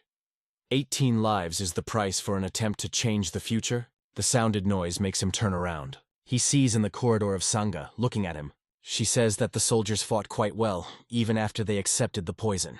Juan replies that she also did not hesitate and cut her throats without blinking her eyes. In response, he hears, when you beat, do it decisively. Outing. The lot of panties. The girl leaves. Kvan after her tells that it will only be more difficult further. He asks, why don't she go back? She answers, it seems he wants to say that it will only be more interesting further. Then there is no reason to return. Juan looks after her. He thinks that he is definitely a strong person. Kvan stands next to the head of the Alliance. He says that this attack will not be the last. The man agrees with him. He believes that while he is alive, the attacks will not stop. The master says that, having the powers of the head of the Alliance, he will create a new organization under his own leadership. He wants Juan to help him. The young man is ready to do everything in his power. The delegation led by Baeklyhu goes to the Murim Alliance. Upon the return, the head gives an order to immediately send a group of persecution and find the attackers. He orders an investigation and find out who they are. Soon a detachment of 300 people goes to the place where the battle took place. Jandine asks, "Who are these crazy?" Juan replies that their attack is not like an accidental attack. He believes that this is the most plausible proposal at the moment. The man is sprinkled with curses. He asks, is it really due to what his younger brother began? The young man believes that the probability of this is about 70%. He says that the head of the alliance sent a group of persecution to monitor the situation, but they will not be able to catch the guilty. He asks John Datahan to behave quietly and help him when it needs. He replies that he understood everything, and Juan can contact him at any time. This case will be paramount for him. Baeklyhu, sitting at the table, opposite the young man reading the book, asks, "Why didn't the warriors catch the guilty 2 days later? Is it really difficult?" Juan replies that the criminals carefully swept all the traces. The girl suggests destroying all members of the demonic cult. If they are not, then the attacks will stop. The young man explains that killing indiscriminately means that innocent people will suffer. The girl is interested. Why can a good person join this sect? The young man believes that they may have their own causes. Baeklyhu wants to quickly improve his skills in martial arts to help father and brother. Kavan asks her not to help him. Let him just take care of her mother. He hears his name and recognizes the voice of Sangha. Juan goes into the corridor. From behind the door comes the girl's voice demanding that he go to her. Otherwise, she will chop the people who stand in her way and go herself. The young man is amazed at her behavior. Baeklyhu says this is a female voice. Kavan explains that Guanyang Sangha is the daughter of the leader of the Society of the White Sword. He says that the girl participated in the battles, and she is extremely strong. Baeklyhu answers, it means that she is stronger than her, and the girl so wanted to go out and teach the violator of their calm the lesson. Seeing the picture that opened his eyes, he screams, "Stand!" Sangha stands by putting the blade to the throat of one of the guys in the room. He says that she would lower her sword, and she is interested. She knows where she is? The girl believes that since they decided to stand in her way, it means that they should be prepared. Juan asks her to lower the sword. He explains to the guys that this is the daughter of the leader of the Society of the White Sword. He is interested in why the girl came. She replies that she has something to tell them. Sangha declares her desire to join the Murim Alliance. Kavan says that their society is already part of the alliance. The interlocutor replies that she wants to join personally. The young man asks her to wait until he finds out everything. She leaves, throwing goodbye so that he does not linger with this for a long time. Kavan thinks that these events did not take place in his past life. He never even heard about this girl. Baeklyhu believes that Sangha is more hot-tempered than most men. The perpetrators of the attack were never discovered, and autumn more and more entered into its rights. Juan opens the door, and leaning in a welcome bow, he asks the master, did he call him? The head of the alliance wants to speed up the process of forming an organization. He says Kavan will be responsible for the choice of participants. He asks him to find those to whom they can entrust his life. Kavan understands the importance of his words, because in a past life he came across many two-faced people. The master says that after the creation of the group, joint training in the Murin Valley will be held within 6 months. The young man believes that the announced term is quite reasonable. Baeklyhu says that the new organization will be called Muendday, which means without shadows, and will only listen to his orders. Sitting at the table opposite John Dagan, Kavan says that he needs his help. Having put a book in front of him, he explains that you need to carefully check people from this list. The man asks, who are they? And the young man replies that these are candidates for the new organization. Kavan knows that people can be two-faced, and asks John Dagan to carefully check everyone. The man promises to fulfill his request. Then Li Huan goes to Yun Mubek. A guy who drinks tea asks the hut standing at the door, what brought him here? He replies that he has a conversation to him. Yun Mubek is surprised at what the alliance leader wants him to lead the new organization. In his previous life, the guy was a key figure, which prevents the re-election of his mentor to the post of leader of the alliance. Muenday's transfer to his hands can be a risky move. Juan remembers how he reproached his brother for his act. He made excuses that the decision was made by his clan and he could not do anything. Yun Mubek says that he loves a younger brother very much, but this is a completely different question. He hopes that the young man understands this, and if he knows this, then why is he trying to involve him in all this? Juan answers, because he believes him, and knows that you can rely on him. The guy is interested. Does the head of the alliance of his conviction share? The young man says that he gave him full power. The interlocutor is surprised that Baeklyhu gave him such powers, and that such an important task was entrusted to such a young man. Huan asks, "What is wrong? He does not seem to him qualified enough? He thinks that he is too young, and this cannot be changed." The young man says that he does not expect an answer today. Yunmubek can think everything over and then voice his decision. As if in passing, he mentions that among the participants there may be a member of his group. The guy is surprised. How does he know them? The young man says that all the chosen capable people, and they may well intersect with the soldiers of his group. And Mubek is interested in the names of the participants. One lists Gujan Yang Xingel from the Society of the White Sword, Sagong Hard from the Plin of Linbo Namlung Seong. The interlocutor is surprised. Most of these people are in his group. He asks, Huan did it on purpose? Huan replies that he did not do this. Is there really people from his group here? Mubek thinks that all this looks as if the young man had done it consciously, although he denies it. Kwan simply chose those who were in his close environment in a past life. The guy agrees to head the organization. The young man is glad that he made such a decision, and hopes that he will not change his mind. He also understands the fact that if these people leave the group of En Mubek, then it will actually cease to exist. The guy says that he is not one of those who refuse his words. Huan is satisfied. Everything goes according to plan. Jandagan says he looked at the list. As Huan and expected, there are those who can be called two-faced. Some of them cause his rage. The young man says that he worked hard. A man recommends 2 more people, Dongdae and the IOC Vuna. The young man also knows these 2, but he has significant reasons why he did not include them in the composition. They are accepted to discuss the list and who should be excluded from it and whom to add. Those who were recommended by Jandine, he considers it appropriate to invite later. The man asks, "What about Guanyang Sangha?" The young man sighs. If the girl leads that she was excluded from the list, then she can grab the sword. Jan Dagan believes that it is better to invite her to the organization. They chose 44 people. Some of them were from the main composition of the alliance, while others were from subsidiaries. Kavan tells the head of the alliance that he plans to divide them into groups of 10 people and send them to Murengok. Baeklyhu wants Muendday to be known as the organization of subordinate to Kojungdan. The leader asks, "When will they enter Murengok?" Kavan says that the Great Assembly, one of the largest events in the Murim Alliance, will take place in 10 days, so they plan to enter before it. Everyone will be busy with a great meeting, and no one will pay attention to Muendday.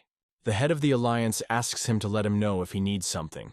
3 days before the Great Assembly, Huan, who is in his room, hears someone asks, "Is the student here?" The young man gives an affirmative response to the third older brother. Entering the room, Somunjan asks, "Are you going to Murengok?" The guy believes that starting with Kojungdan is not such a bad idea. Even its ordinary members differ from other groups. Kavan replies that he will work hard to become the leader of the team, like him. The guy thinks that although he behaves arrogantly, but in the end, he is just an ordinary warrior. Somunjan advises him to work hard, and then he will definitely become the leader of the team. Kvan thanks him. The guy says that he still has business, and he still leaves, but they will still see himself. Kvan smiles. This will not be a little what the older brother expects. He understands that in any case, first you need to finish training, and there it will be seen. The young man is forced to interrupt his thoughts. Turning, he thinks, "Oh no." Back is in a hurry to him with the question, "What is happening?" He said that he would go to Mureng and return in 6 months. The young man replies that the master gave such an order. The girl asks, "Why didn't he tell her anything? 6 months, this is so long." Huan calms her, "Time will fly quickly." The girl asks, "Can she go too?" The young man thinks, categorically not. He says that if she leaves with him, then the mistress will scold him again. Baeklyhu replies that she has already grown. The young man promises to talk about this when she gets older. She says, if he is lying to her now, she will regret it. Kavan decides to translate everything as a joke. Bowing in a bow, he says that he would never be able to lie to his princess. The girl laughs. She is surprised that her brother knows how to joke. Baeklyhu says that it is time for her to go. If she is late, she will get a bit. The girl is interested, and Sangha also comes with him? The young man will be annoyed. How did she only find out? Back as he asks, he likes Sangha? The young man replies that it is unlikely to love her. She is such a person who cuts the pharynx without hesitation. The girl asks, "Is that true?" Huan responds in the affirmative. On that day, people elected to Muendday went to Mureng in groups of 10 people. On the first day of the Great Assembly, many people gathered in the hall. Someone says that the head of the alliance enters the room. Baeklyhu appears accompanied by several warriors. He expresses gratitude to all those present. Thus began one of the largest events of the Muram alliance. Jae-chan with force lowers the mug on the table and pouring curses. He found out that Kavan went to Murang. The interlocutor believes that it is not worth taking it to heart. He is just a member of Kungdan. The guy says that it is difficult to get an arrow in a man jumping on a horse. It will be hard to get it now. The interlocutor offers to turn his legs to the horse so that he falls. The guy replies that it is not so simple. That's why he is upset. He longs to break his spirit if possible, and wants to figure out how to strike him in the back. Jae-jin agrees with him. The guy changes the subject of the conversation. He is wondering how the Great Assembly goes. The interlocutor believes that nothing interesting will happen. Bakrich has no power. Jae-chong believes that even Gamun under Bakrich is better than these villains. The guy decides to go and check everything himself. The head of the alliance says that the demonic cult will attack next year. They ask him, where does such information come from? He replies that he received her from a reliable source. Bakrich believes that he owns such information. He had to say this at least to him, the deputy chapter. Baeklyhu replies that he wanted to do this yesterday, but how he did not look, he could not find him. The man says, if his opinion is erroneous, then he recognizes his incompetence and leaves the post of head of the alliance. Those present gasp amazingly. The head of the alliance adds, if his judgments are true, then he will create several new organizations within the alliance to confront the demonic cult. 9 great sects and 5 influential families are not against the institution of new organizations. In the end, their own people will fill them. Shaolin Algo supports the head of the alliance. Koensong also agrees with his opinion. Baeklyhu thanks everyone. He promises to do everything possible to defeat a demonic cult. Now the lot is abandoned. The rest is for fate. 2 men are facing a man sitting on a lift. The leader of the demonic cult of the heavenly demon and the great teacher Gonyadeukan asks the question, why did this old man have not died yet? He is over 130 years old. Is it time for him to leave this world? Gonyadeukan asks, what does the bloody demon do outside the sect? One of the men replies that he is waiting for the Supreme Elder to come out. The leader continues to ask questions. What is the benefit of his murder? He decides to wait 2 years, and if he is still alive, he himself will kill him. The man objects that there are many more those who follow the Supreme Elder. Gonyadeukan says that in a year everything will be different. By this time, 9 rings, the highest demonic technique known as the art of Asura, will be completed. The man bows in bow and congratulates him. The leader says that first you need to figure it out with someone. Murian Valley. Muendday detachment training methods are very different from others. Their sparring pass more than 5 times a day. They change opponents every time a new battle begins. This is extremely practical training. Spring came. Juan meditates sitting on the bed. He hears someone hiding him, standing behind the door. The young man invites the guest to come in. He is interested in what brought him here, because now is the time of training. And Mubik says people are interested in, why do their classes take place in this way? Juan replies that the Muram alliance must be turned over and rebuilt, but he does not have enough skills. The interlocutor does not understand why this is needed.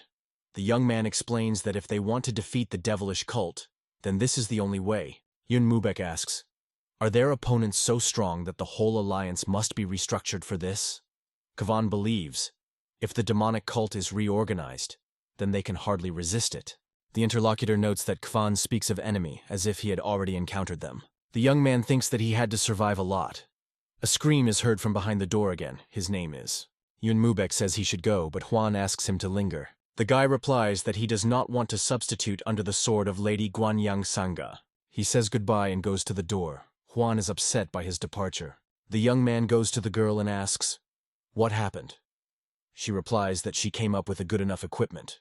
Juan asks, she wants to test her on him? Sangha answers, of course, she cannot find the best opponent for testing here. The young man complains that she will reduce him from the world. She asks, will the tests be carried out here or in the backyard? This can be done even in the room. Juan chooses the backyard. 2 guys watch their battle. One of them says, again they started a duel. The second offers just enjoy the spectacle. The young man, watching the opponent, thinks that she is fast, but today it acts more slowly than usual. Juan stands, waiting for an attack. The girl directs his sword at him. He reflects her blow. Then the Juan is counterattack. Opponents literally circle in the air. The guys continue to talk. One of them asks, why do they behave like that? The second answers, How does he know? Usually the closer people are to each other, the more they quarrel. The young man reflects another blow with his sword. Their confrontation is already watching a large number of people. The girl manages to throw him back. He does not understand how possible. Sanga asks, "Will we continue?" Spectators prefer to scatter in different directions. A few days later, Lee Kwan ran into an unsolvable task and plunged into deep thoughts. He must leave soon, but at this level he cannot even protect his family. He needs to master something more than he owns now. He thinks, can he turn to him with a question to the monk? Then it illuminates it. There is also Hanshon Milhongun, higher technique that enhances internal energy. Maybe he should try it? The young man believes that this can work with Yang's heart. He thinks that this compensates for slow progress in the art of the spirit of thunder and heavenly mind. If demonic energy becomes too strong, then it will just stop. He is not worried that these are demonic martial arts. Any methods are good for the battle for justice in the Muram Alliance. If this allows him to protect his family, teachers, and friends, then there is no reason to abandon demonic arts. 5 days pass. Voices come to the young man. Someone says that it cannot endure it anymore, and goes to wake him. The second voice objects. If you do it, then the Huan may be deviated by Qi. The first person continues to insist, saying, "What if Huan falls from exhaustion?" They object to him again, believing that the young man is not so weak. Huan opens the door. Sangha says that she agrees with this, but still 5 days have passed. He replies that if he dies, then this is his fate. Kwan says that he is focused on his development and asks why she is noisy behind the door of his room. The girl is scolding, but at the same time interested. Is he not hungry? A man sitting at the same table with a Gava alliance says that the young man left the room today. Baeklyhu replies that this guy knows exactly how to make people worry. The interlocutor believes that he is an amazing child. The head says that he is looking forward to what Huan will do.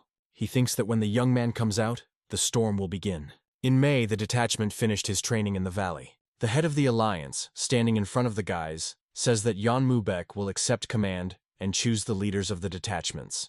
He promises to give them complete power. They will be able to expand the units at their discretion. En Mubek appoints the leaders of the units. He announces the first commander, Esegog Kolojin, the second, John Dagan, and the third, Lee Kwan. The young man says that he is really pleased to see them in such an environment. Sangha answers, "What kind of nonsense?" and Jandine is surprised. "Are they seen every day?" Huan offers first to survive and then drink together. The guys believe that their commander behaves strangely. They understand that difficult times await them. Sangha asks, "Why are such speeches? Did he take up a dangerous task?" He explains that everything is simple. If they receive a dangerous mission, they must survive at all costs. Sangha reflects on his words. He advises her to rest for now, and until the task is completed, to train on his own. Huan goes along the estate. Suddenly the young man hears the question, "Is it really he?" Laughing, Kwan says he returned. Baeklyhu asks, "Why did he linge it like that?" The young man answers, "If she does not like it, then he can leave again." The girl denies. She did not say that. The hut is hiding and asks to come up for a moment. Looking around, he sees Baeklyhu standing nearby. The brothers are sitting at the table opposite each other. The elder says that they worked hard, training for 6 months. Moreover, most of this time fell for the winter. Huan replies, "It's okay, he learned a lot." Baeklyhu continues. He heard that the Huan there was the main one. If he knew that such an organization was being created, he himself would have entered it. The young man replies that he is the eldest son of the head of the alliance and he has a great responsibility. Baeklyhu says that if something like this happens again, let him know. The older brother lets the hut, advising him to go and relax, as it should. When the young man had already headed for the exit, Baeklyhu asks him not to forget that he said, as if Baeklyhu only as a younger sister. Huan replies that he does not understand him. Turning away, he thinks that he did not expect anything else from him. So, there should be an older brother. VJ Chan sits at a table with a cup in his hands. The guy runs into the room and says that Kwan had just returned. He replies that he knows this and asks to speak quieter. He says that he has a plan for teaching a book. The bird flies out the window of the house. She sits on the hand of a person, and he takes off a message from her paw. The head of the alliance unfolds a note. He says that the main power of the demonic cult of the beginning of the movement. Kwan thinks that they performed neither earlier nor later than expected. And Mubek is interested. What does the chapter plan to do?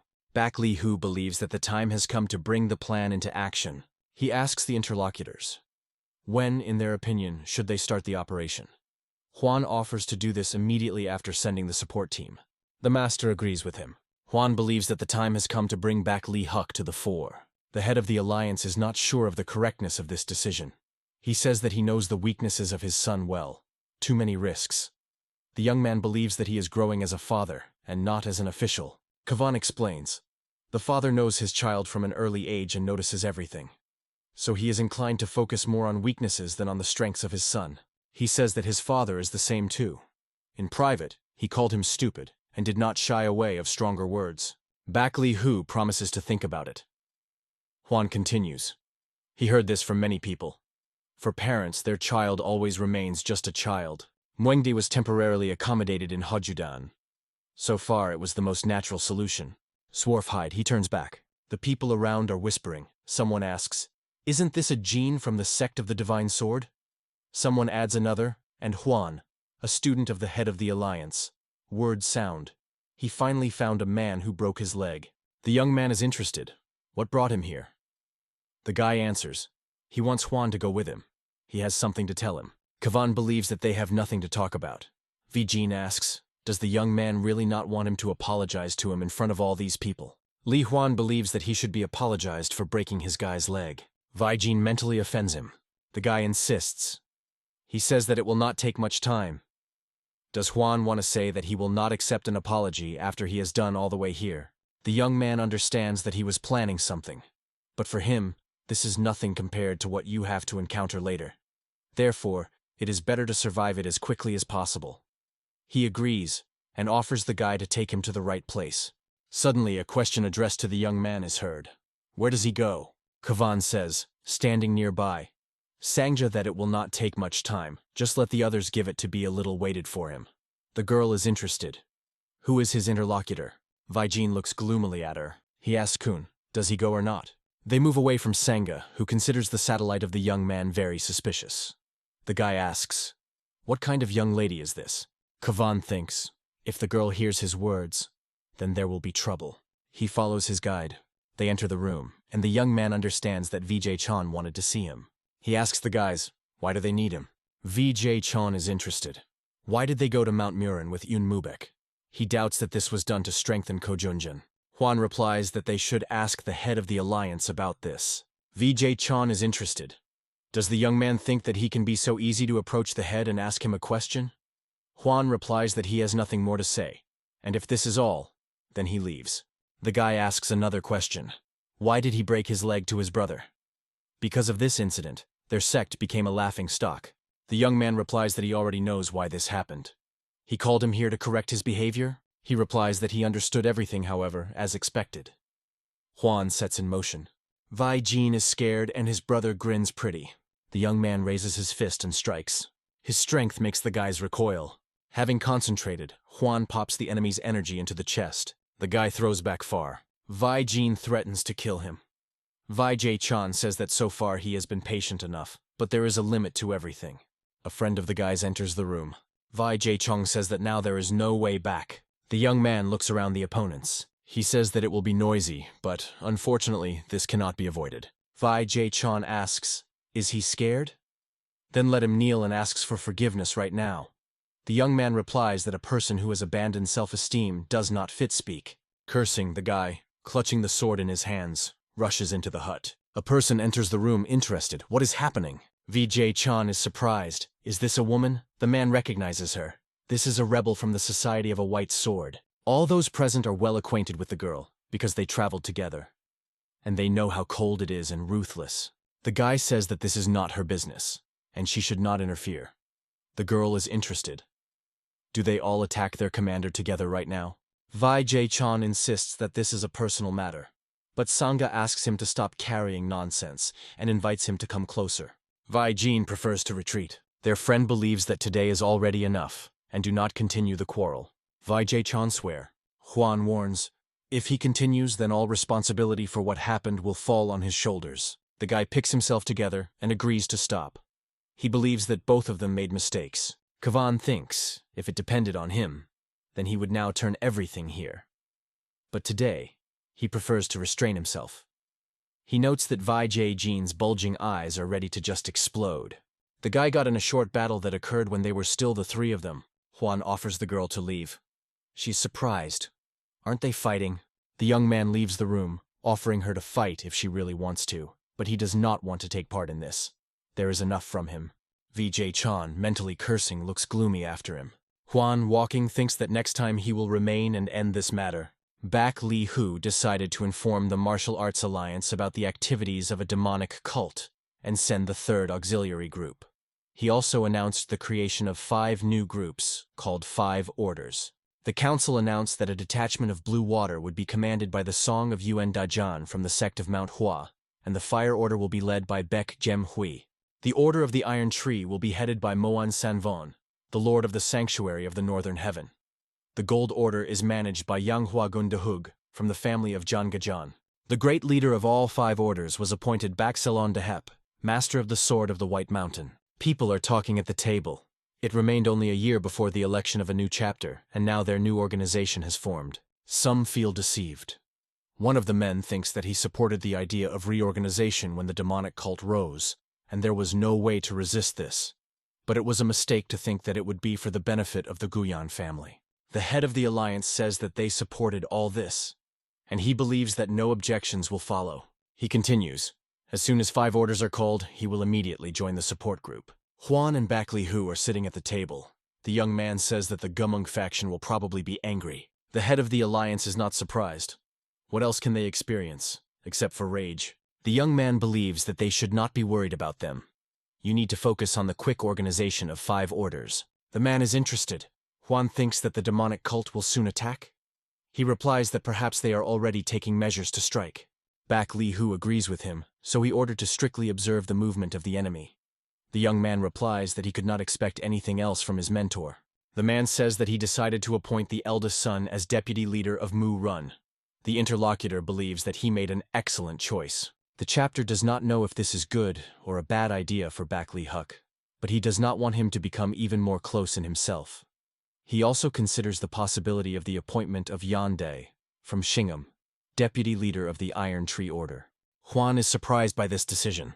The man says he knows about their relationship, but cannot avoid this situation. The young man considers his decision correct. It can be a little annoying, but it is better to let everything be in sight than secretly. The head of the alliance sits at the set table surrounded by a family.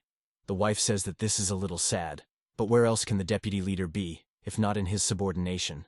She adds that Kavan should serve his older brother well. Baeklyhu rejoices, now all her brother's high-ranking officers. She believes that mother should also be happy. The woman answers, of course their father will be in good hands. The girl asks her, can she stop sawing them? Mother is outraged. When she did it.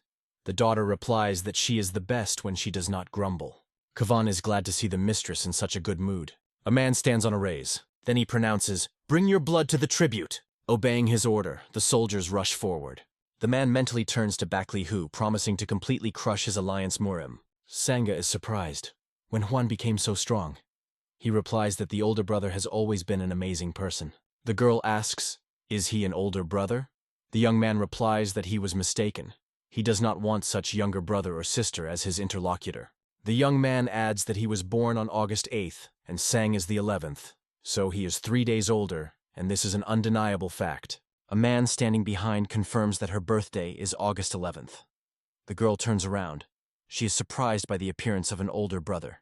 He says that a lot of time has passed. Juan regrets that he did not greet him properly earlier. He answers. He did not know that the young man was so strong that he could restrain Sangha in place. The girl is outraged. Why can't she handle the braid? The brother replies. If the young man concentrates, then she will not hold out 5 attacks. She replies that this is impossible. He says that he himself will need to use at least 50 attacks to defeat him. The girl is outraged. So he played with her all this time? Juan asks. What is she talking about? After all, she called him to a duel. She is imposed. Is it true that he did not use all his strength against her? He replies that she always knew it. Sangha says that she did not know how much the difference is. Brother thinks that this is the first time his sister talks so much. He wonders, can this be what he thinks? He asks, does she really like this young man? They simultaneously turn in his direction and indignantly ask not to speak funny things. Aon Mubek asks, "What brought the prince here with iron blood?" He replies that he came to look at him. The guy invites him to enter. He just has time for a cup of tea. Guy Yang Toggle says he has a serious conversation. Kavan considers him even more impressive than himself. The young man hears how he is naked. In front of him stands Yan Dagon. The man says that his subordinates seem to have found something. Juan is interested. He wants to hear the news as soon as possible. When everyone gathered, the man declares that everything can become more complicated. Juan is interested in, what can this be connected with? Yan Dagon complains that everything turned out to be more serious than expected. Kavan asks him to share details. One of the guys reports that there were 3 suspicious people in the Council of Elders. One of them, Bihongim Yudin. Each time he entered Sansor, soon after that, a west bird went. The second says that the bird flew 30 south. In the message attached to her paw, there was a special symbol. The first adds that there are few such southern fractions using birds. One of them is Debelsan Gimagun. The guys continue to tell. The second person is Chi Genyu. The third and last is Jelhong Goste Geijin Chu, the great warrior Go. Juan recalls that this is the younger brother of the head of the Go family from the province of Chanxi, the famous master of chivalry and one of the 3 main leaders of the loyal Sword of the Alliance Murim. The guy continues to say that every time this man was returning from the advice of the elders, he sent a wait bird at night. Kavan thinks. Then he was found dead in his own room with his son. The guy says that the bird flew to the west. The young man thinks that even after 6 months of investigation, they could not find the guilty. Warriors conclude that the great warrior of Go was in secret contact with unauthorized persons. Kavan reflects on what he has heard and believes that it is like the truth. He is interested in which elders most commonly met a great warrior. But the guys have nothing to answer. The man saw many people. The young man asks, "Is there a direct evidence of his guilt?" Dongdae replies that he managed to hear how he said in his room that it was the last time. If he was still asked for this, he would no longer stand it. Juan gives an order to continue observation. If there is an opportunity, then let them act, he instructs. He wants to first determine the date when the great warrior died in his past life. Kavan and Yun Mubek came with a report to the head of the alliance. He asks, what do they plan to do? The young man asks to entrust this matter to his unit. The man is interested in, what does N. Mubek think? He agrees. The person who knows the most about this case is the head of the department, Baeklyhu Nonotov, so that Juan is responsible for this mission. He says that he has a request for support. Juan, who was in his room, was thinking. He remembered that the great warrior died in the summer. In the same period, a demonic cult attacked. That day, Baeklyhu burst into his room. He is surprised that he did not realize this before all. Gojin was found dead 3 days later, which means this will happen tomorrow morning. In other words, he will die somewhere between tonight and dawn. Kavan orders to collect all members of the 3rd detachment. Alayanskare Murim. Kavan shows where the great warrior of Geo is. He tells his subordinates, as soon as they receive an order, let them block the areas marked by circles. A person standing next to a young man is interested in what is happening. Kavan replies, they received intelligence that the great warrior of Go had met with a suspicious man. Sangha is interested. Can he belong to a demonic cult? The young man says that they will find out about this after the interrogation. The girl adds, then they will take their chapter. The young man asks to take them alive, if there is such an opportunity. About midnight, the division of the right sword. Juan thinks, can this event go differently than in a past life? In the illuminated window, silhouettes of people are visible. They argue. One says that this cannot happen again, and the second objects that they cannot be inactive. The young man is interested in what they are talking about. He cannot clearly hear their conversation. A man is in a hurry to enter the house. Juan thinks, isn't this the head of the Golden Flower Hall? He asks permission to enter and receives it. Juan, being on the roof, watches what is happening. The young man complains about poor audibility. He decides to find a Dongdae that has very subtle hearing. Suddenly he hears the noise behind. Looking around, he sees the one he needs. He says the guy came on time. Dongdae considers the conversation of men in the room strange. The guy explains that both men are in the same situation, but one of them wants to continue, and the second refuses. Juan clarifies. Does the great warrior refuse? He confirms that it is. Kavan, noting that the head of the Hall of the Golden Flower left the house, gives the order to stop it, and he decides to penetrate inside. It seems to him all this suspicious.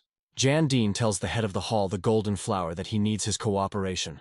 The man is outraged. How dare a simple subordinate to prevent him? He explains that this is the order of the head of the alliance, and insists on cooperation. but the man only swears in response. Muendday clarifies.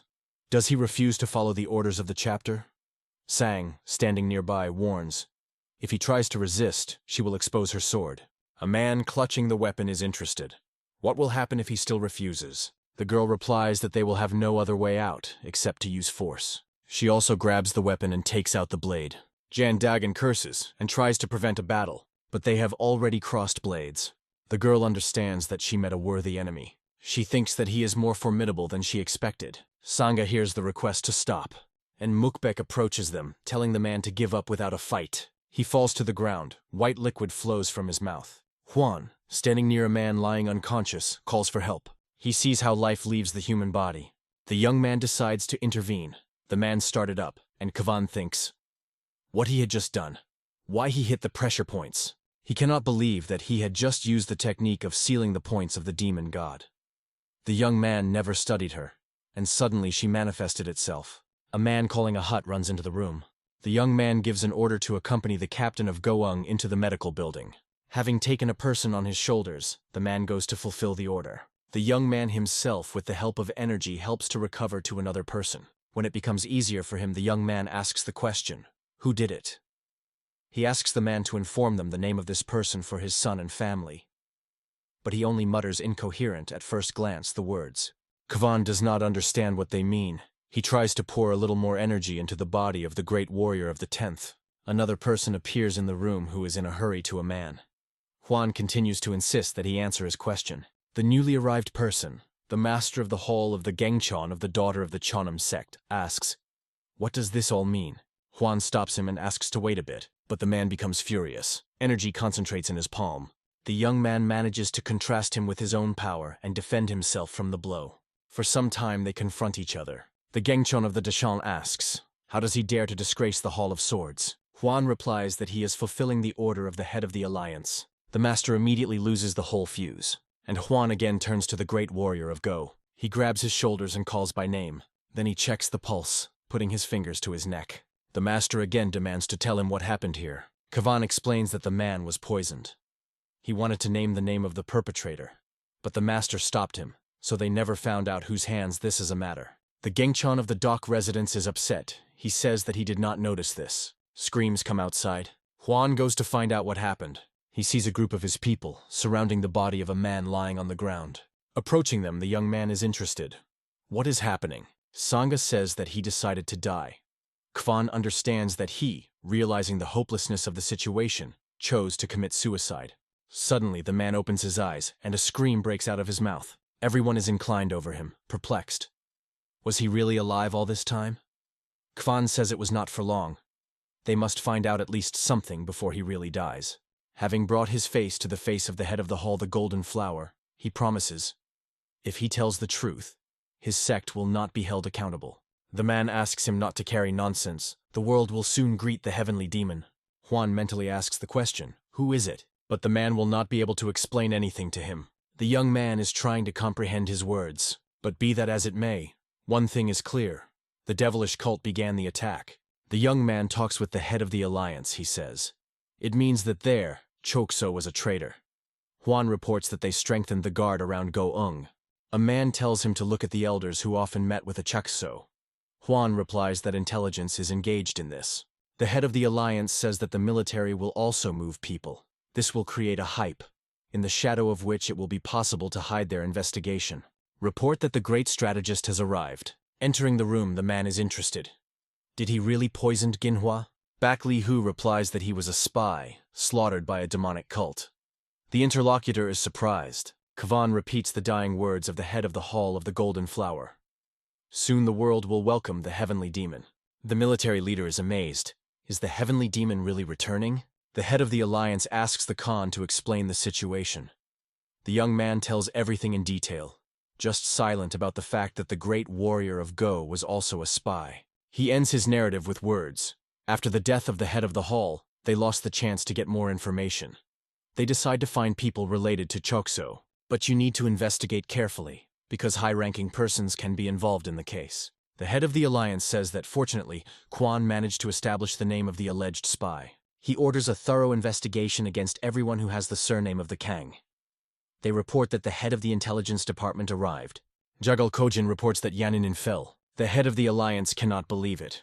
All those present are also unpleasantly affected by the news received. The head of the alliance, realizing that the enemy began to act seriously, urgently gives an order to send several groups of people towards the enemy. Having gathered his close associates, he orders the righteous sects of Shenzi, including Huashan, Junan and Gundun, and also request help from their main bases. He orders the elders of other sects to send reinforcements to the alliance. One of the men says that such issues should be resolved on the council. How can the head act single-handedly? Baeklyhu makes them a decree of the head of a military alliance. Those present gasp amazingly. A scream is heard. The main forces of demonic sects attacked Yanen. The head of the alliance asks, "Are those present really going to waste time in vain, pretending to be not understood the meaning of this? They want to organize a delay at a time when any delay in death is like?" Someone says that they do not want to postpone. This is a matter of principle. But if you think about it, the head of the alliance is right.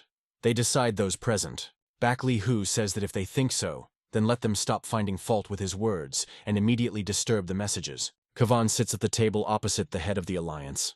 The man says that 5 orders will first go to Shenz. They must catch those who are hiding in the shade. He asks, "They managed to find out who stood behind the head of the Hall of the Golden Flower?" The young man says that he will find out soon and asks him not to trust anyone yet. Baeklyhu promises to be vigilant. Warriors stand on the road. The first detachment is headed by the commander of the Order of the Battle Landmaster of the Sword, Hwansan Pek Solhen. The head of the Holy Fire is at the head of the Holy Fire Prince with iron blood, the nobleman Gai Yang Tagal. The third commander of the Iron Tree Order is the Northern Mystical Blade Moon Sangwon, at the head of the Truthful Golden Order, Shinchan Yang Wangung. The fifth commander of the Order of Blue Water is the elder of the sect of Uden Song Vun. The head of the alliance asks the strategist, "Is there any information that he does not know?" He replies that he did not hide anything.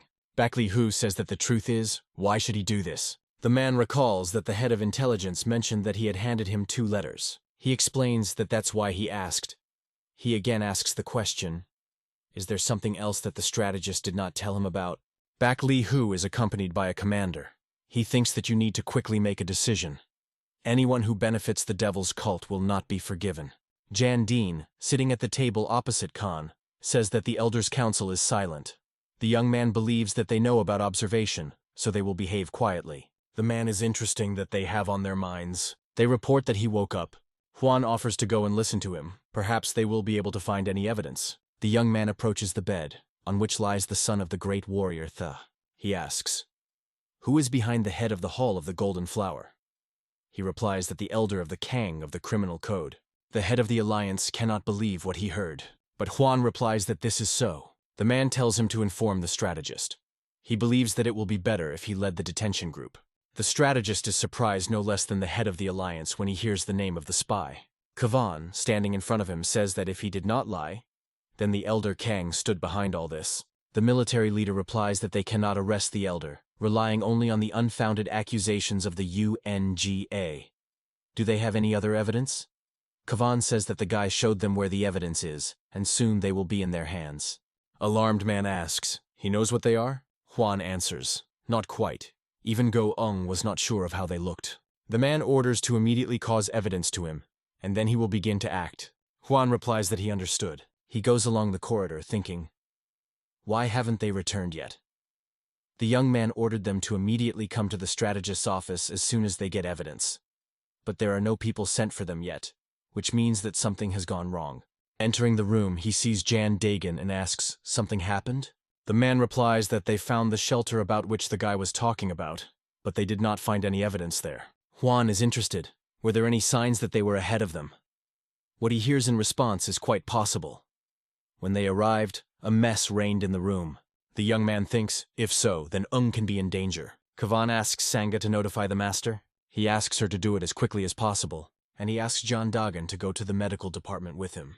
The guards are surprised by their appearance. The man sighs with relief. Since they are in place, it means that nothing serious could happen. Huan rushes into the room. Entering, he greets. But the guy lying on the bed is silent. Stepping closer, Kavan sees that he is dead. On bloodied bedding, he notices an imprint of a fragment of the killer's palm.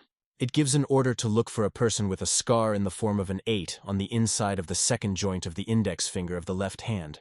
Kavan says that he will meet with the elders Khan and John and asks John Dagan to inform the strategist about 15 about this. The young man says Baeklyhu that someone was ahead of them. He is interested. He thinks that this is the work of spies. Juan replies that this is the only logical conclusion, and Mubek says it becomes problematic.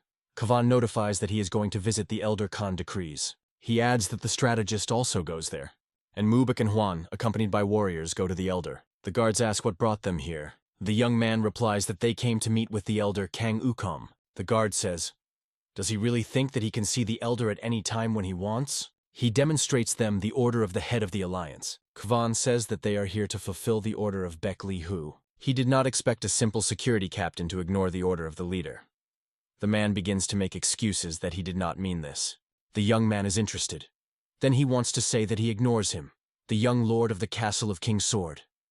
The guard asks him for forgiveness. Kavan orders them to lead to the Elder Khan Uku. The man indicates his path. Sangha says a little more, and she would cut off the guard's head. Kavan, along with Sangha and Yun Mubek, standing in front of the door, inform the Elder that they are here by order of the head of the alliance. But no one answers them, and the guard says that they themselves see.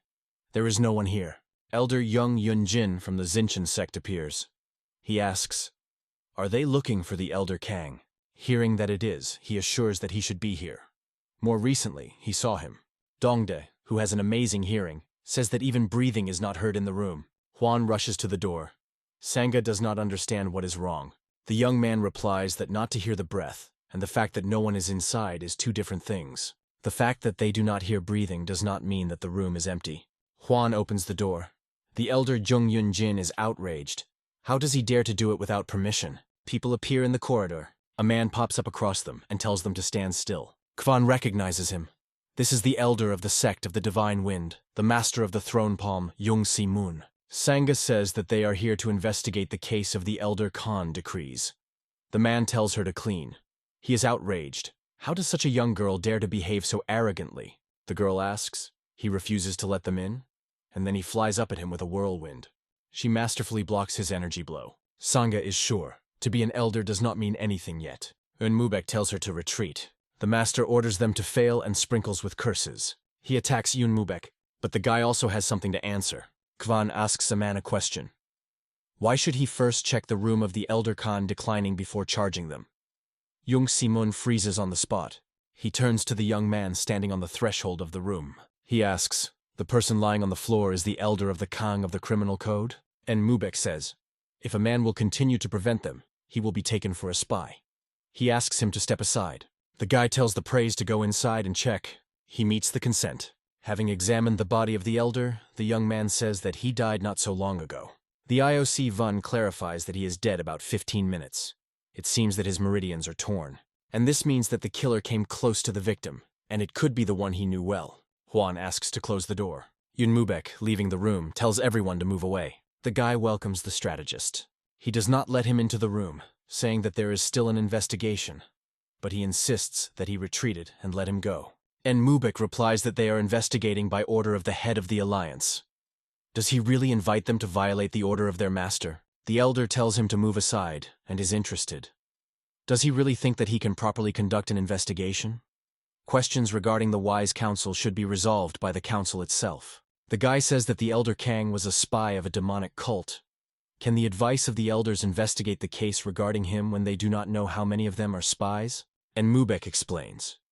Since Kan Yuan died inside the Council of Elders, this makes each of them a suspect. He adds that anyone who intervenes in the investigation will be accused. The man is mentally cursing and thinks that perhaps he has gone down. One of the warriors asks Khan to look at his find. He asks him to pay attention to where the hand of a murdered person is directed. The guy believes that he indicates some special place. They raise the board. Under it is a cache where money and precious stones are hidden. Looking at the jewelry, Kavan says that the elder was incredibly rich. One such stone costs at least 100 golden taeli. Even if you collect all his income over the past 10 years, then such an amount would never have gathered. Juan suggests, perhaps he was engaged in trade, but he himself understands that the elders of the combat union will not be engaged in trade, unless they need it for espionage purposes. The warrior agrees with him. Together they look at the documents found in the cache. Juan carefully reads the contents of the papers. He reads, "When the snake's head left the snake hole, then do not kill her. It is better to denigrate her reputation." He understands that the demonic cult calls their organization with a den of hypocritical snakes. The head of the snake is Baeklyhu, and the snake pit is a military alliance. The young man concludes that they wanted to kill the masters because they were afraid that 5 orders would seize power. Kwan thinks, was the Elder Kang the real leader of the spies? The warrior considers everything that is happening strange. Usually the documents are burned so that they do not become evidence. The young man thinks that perhaps they were preserved as insurance. He believes that there is someone above the murdered elder. He finds the name of this man, Ilda. Voices that notify the arrival of the strategist are heard from behind the door. Juan goes into the corridor, where Enmubek is opposed to the strategist. The young man thinks that he chose the right person. He welcomes the elder. He is interested. Did they find anything? Kavan says that due to the fact that they hastened, they managed to restore 1 or 2 things. The young man extends the documents to him, reporting that here the information collected by the Elder Khan during his work with a spy. There are also the names of other elders. The strategist, looking at the documents, says that he cannot believe in the betrayal of the elder of the Khan. Kavan says they will discuss the details after meeting with the master. The young man reported about the whole head of the alliance, but not everything told about the cache. Baeklyhu says that even the elder is dead. The strategist considers the plans of the demonic cult disgusting, but he feels relief from the fact that they got rid of spies. Juan supports him, but doubts that all agents are neutralized. The strategist says that he will conduct an investigation further. The head of the alliance replies that he will be grateful for him. The man believes that he should not thank him, because this is his work. The head of the alliance releases everyone, saying that it is too late, and they will discuss the details tomorrow. The strategist says goodbye to him. Juan shows the master the contents of the cache. The man, reading the document, says that he is no longer even surprised. Looking at precious stones, he asks, "Is it really found in the can room?" The young man confirms this, and says that he wants to figure out where it came from. Baeklyhu considers this a good idea. He orders to leave 2 pebbles as evidence, and the rest are used for the needs of their detachment. The young man is surprised by such a decision, but the head of the alliance is confident that they are awaiting such moments ahead when they need a lot of money, and he will not always be able to provide them with a large amount of money. Lying in bed, Kwan reflects that they were lucky to find a spy among the elders. They still do not know what influence this incident will have on the future. Nevertheless, this situation is better than the one in which they were before. It is determined to eliminate all the remaining spies. A voice was heard from behind the door, informing that someone was sent from Inako's gates. Juan orders to send trusted people to the northern, western, and eastern gates, and order them to follow everyone who behaves suspiciously. If Jono Gate sent someone, then there is only one explanation for this. Juan is looking for John Detahan and asks, "Where is the brother of Engho?" He answers. He was informed that he had left the western gate. The corridor appears in the corridor with the question, "What happened?"